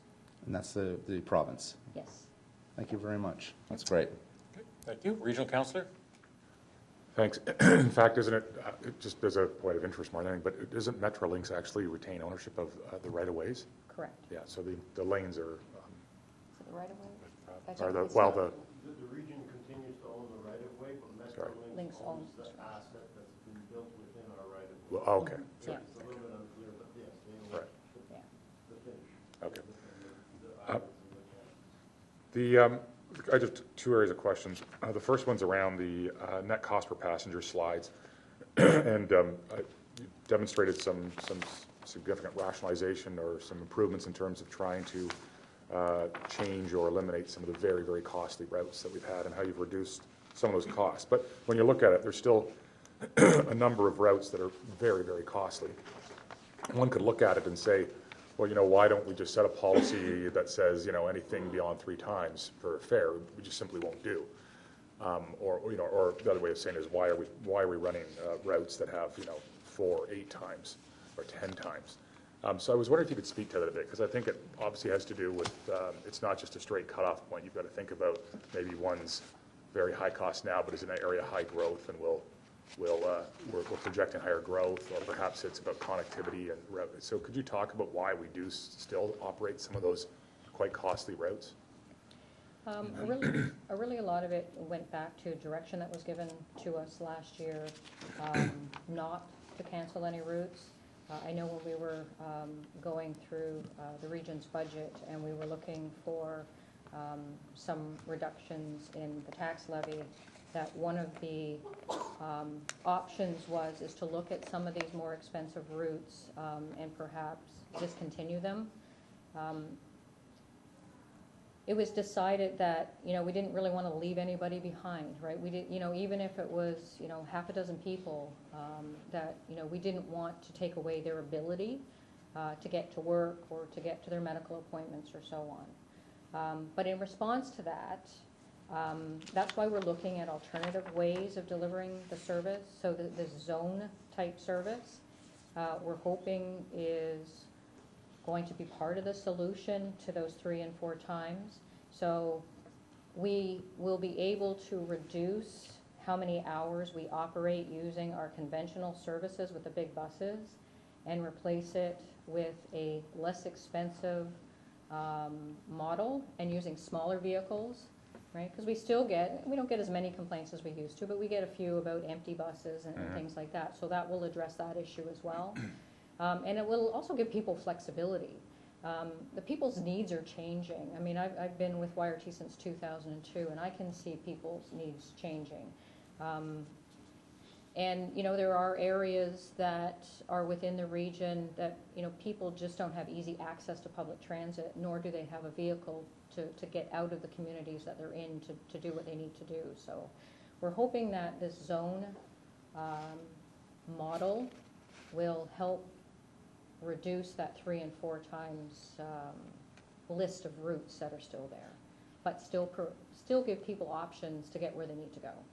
Okay, thank you. And I look forward to seeing some of the work we're doing and around the zones, et cetera, and that it can kind of work more effectively. But I think that if there's routes that are operating at, I see some at $80 per passenger, if we can't, personally, if that isn't a high growth area, we're expecting that to improve through growth, or it's not an issue of connectivity, I think we have to take another look at that in the future, because I think we have to build a great transit system, but there's got to be a certain cutoff point in terms of the cost that we have to look at. So I think that's something I know we regularly revisit, and look forward to revisiting that. My other question is around the Viva revenue ridership. I'm just looking, in the last roughly 10 years, which is about the time I've been on council, you're looking at something like 17 million revenue ridership up to now 22.7 million, which is considerable growth. But I could use some help putting that in context. I'm really ballparking, but let's say that's around 500,000 revenue ridership increase per year, and that seems like fairly significant growth. And I know occasionally I'll have residents question transit investment in transit, but clearly we're seeing considerable growth. But what kind of growth do other jurisdictions see, and what part of this growth would be reflective of population growth, or what would be reflective of of transit rider increase because people are starting to take to the system more. Do we have that kind of data? We have a ton of data. Okay, good point. Yeah, and we can slice and dice it whatever way you need. But what we find, and we of course watch ridership trends across the GTHA to see how we're matching Right. up. And right now everybody's a little bit flat, I have to tell you, with the ridership. But where we see growth in the system, like something substantial, is when any agency implements something new. So with us, it was Viva. Viva certainly, started to generate more ridership. Originally, it was amalgamation and the fact that transit was easier to get to and there was more service. And then we implemented Viva, and then we saw another spike. If you look at Mississauga, you look at My Way. When they implemented their BRT system, they had a ridership spike. If you look at Brampton and their Zoom, it's the same thing. I certainly believe that implementing a higher order transit certainly generates enthusiasm for transit or desire to take it because it's more frequent and it's available. Okay. So that's a great segue into my last question, which is what then is the sort of the thinking of the rationale on what appears to be moving from about a average 500,000 revenue ridership increase per year to your projection on the next slide, which is 2015 to 2020, which looks like closer to 1 million revenue ridership per year increase, which is dramatic increase over what we've been seeing, especially in the last 3 or 4 years. So is that continued expansion of Viva? Is that RER? Is that both? Or is there other things I'm not thinking of? It's a combination of everything. So it's the expansion of the Viva and more rapid ways opening. We have the Spadina subway that's going to open in 2016, 17. It's a moving target, end of 16. Plus we have the all-day GO service that's starting, our frequent transit network. We also expect will generate a lot of ridership as well. When we did our 5-year plan, we did engage some consulting firms to kind of look at what we needed to put in place to start growing our ridership again, how many hours we needed to put in place, and what the end result would be. And this is where we ended up with the 30 million ridership. There's a lot happening in 5 years, and I think it'll have a huge impact on transit for sure. I know I said last question, but this will be, so then will that projected growth take us to the 45% Yes. alone, or do we need to make any other adjustments or changes? Well, there are other things that we're going to be looking at as well. We're looking at certainly opportunities to bring in additional revenue. So like I mentioned, we've tripled our advertising revenue just with a new contract, and there's a number of initiatives along the advertising end that I'm hoping to bring in a couple more $1 million in revenue each year, which will help with that. So we're looking for other. So what assumptions on that model of getting to 45%, but then what assumptions on fare increases are built into that?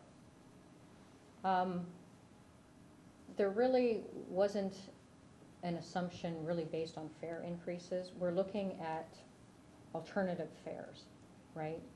And that's what we're doing in 2016. We're actually doing a fare strategy, which we'll take back to Regional Council, hopefully by the end of 2016. Okay. And we're gonna, really what we're hoping to do is sort of blow up our existing fare structure and then, sort of piece it back together in a way that will help us get to that 45%. Okay. So we've been given models of different fare structures that get us there, but that was sort of done with the 5-year strategy. We want to do something independently to make sure that we have the right structure. Great, thank you. Thank you. Councillor Bazance. Yes, thank you very much, and thanks for your presentation. And I'm glad that there's recognition of the concern around the empty buses that drive around some of the communities. Certainly the neighborhood I live in, that's a big concern and complaint that I hear from residents that, the bus is barreling through and there's maybe one person on it, if that. So certainly I think the Dial-A-Ride program will help. But can you explain to me, and I'm hoping that Dial-A-Ride would be something that would serve my community, which is the Northwest Quadrant.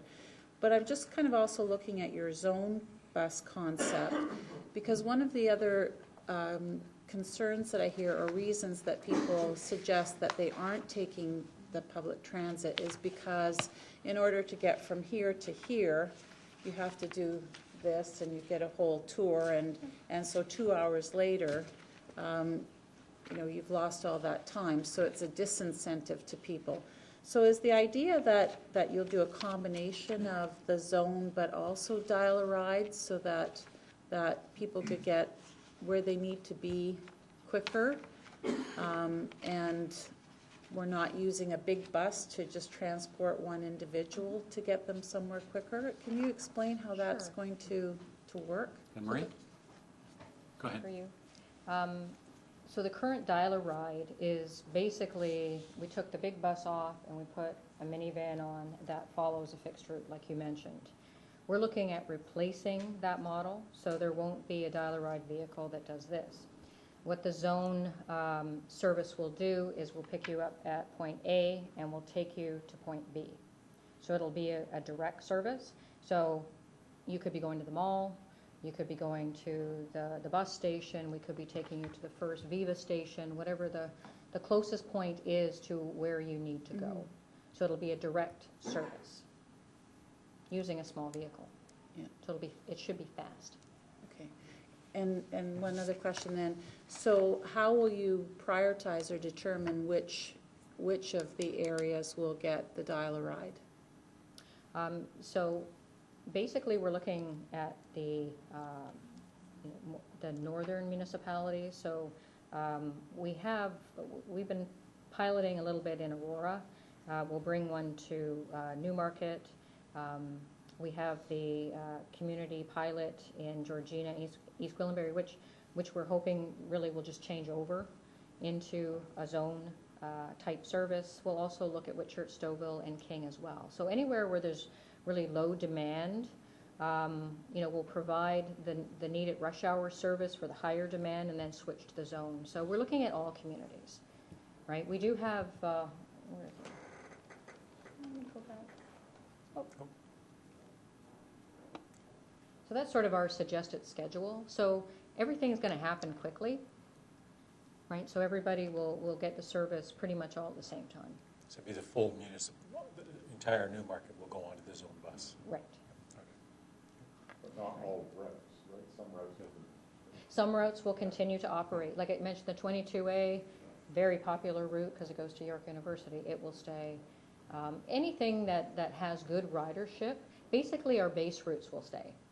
That's what it will come down to. And is the low demand off-peak defined yet? Fully defined? It'll be from this time to this time? Or? Well, pretty much what we consider our non-rush hour times will be that time. Which is what? What is it? 9:30 till 2 or 2:30 when the schools start coming out, and then 7:30, 8 o'clock to end of service day. So, I still have Councillor Hempel in the queue as well. that's okay. Go ahead. It just, so I think this is something that's relatively new, and I don't even fully understand it, but, so during those times, all but the Viva and some very, very peak routes will be not running at all, and zone buses will be running. Is it a full Newmarket-wide zone? Not necessarily. No, We still okay. we still have to analyze the routes, and if there's other routes that are doing well, if they're classified as local and not base, then they'll continue to run. Right, but there would be, the majority of routes would not be running during those times that you just described. Is that fair to say? And zone buses would be delivering this? I don't want to say majority. Okay, so we don't know yet. We don't know yet. Yeah, no, we don't know yet.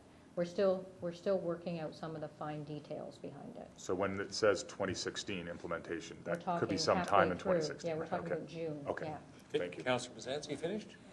So, okay. Councillor Hempel.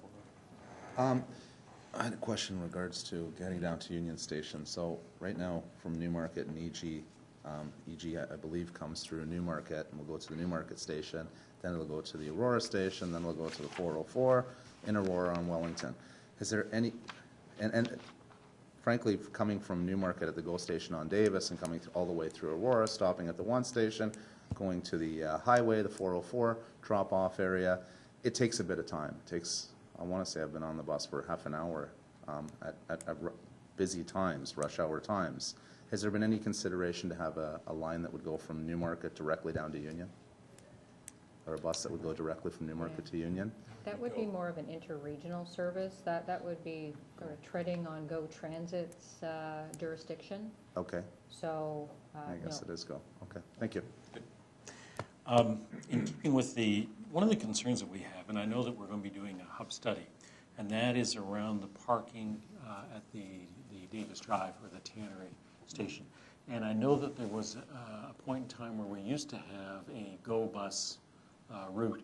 Have we thought about doing a dial-a-ride concept to kind of alleviate the pressure on parking, and would we be considering that as part of the hub study, where it would almost be like a zone bus that would take you to the GO station to eliminate the need for people to take their cars to the GO bus? It worked well in Pickering, and I'm just assuming that it's still working. Mm-hmm. It's funny you say that, because we had that conversation last week.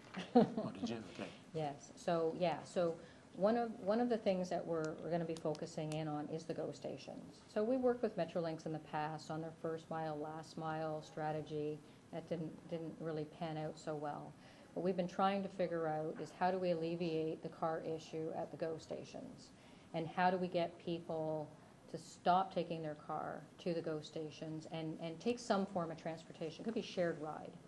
So we are actually doing a survey in the next couple of weeks at the Aurora station, and we can certainly come to the Newmarket station as well to say, what would it take? What do we need to do to get you out of your car and get you into a shared ride program?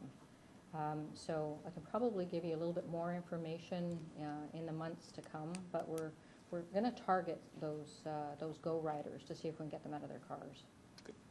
And for the record, I was a GO rider at the time the meeting was on, because I was at a meeting down at AMO, but GO works well. Any other questions? Good. Would be appropriate then for us to receive both presentations. Councillor Bazance, Councillor Broom-Plumley. All those in favor? And that is carried. And then a motion to adjourn. Over to the other side, Councillor Kerwin and Councillor Twinney. All those in favor? That is carried. Thank you. You know what? On the way back, on the way down, I enjoyed the train ride.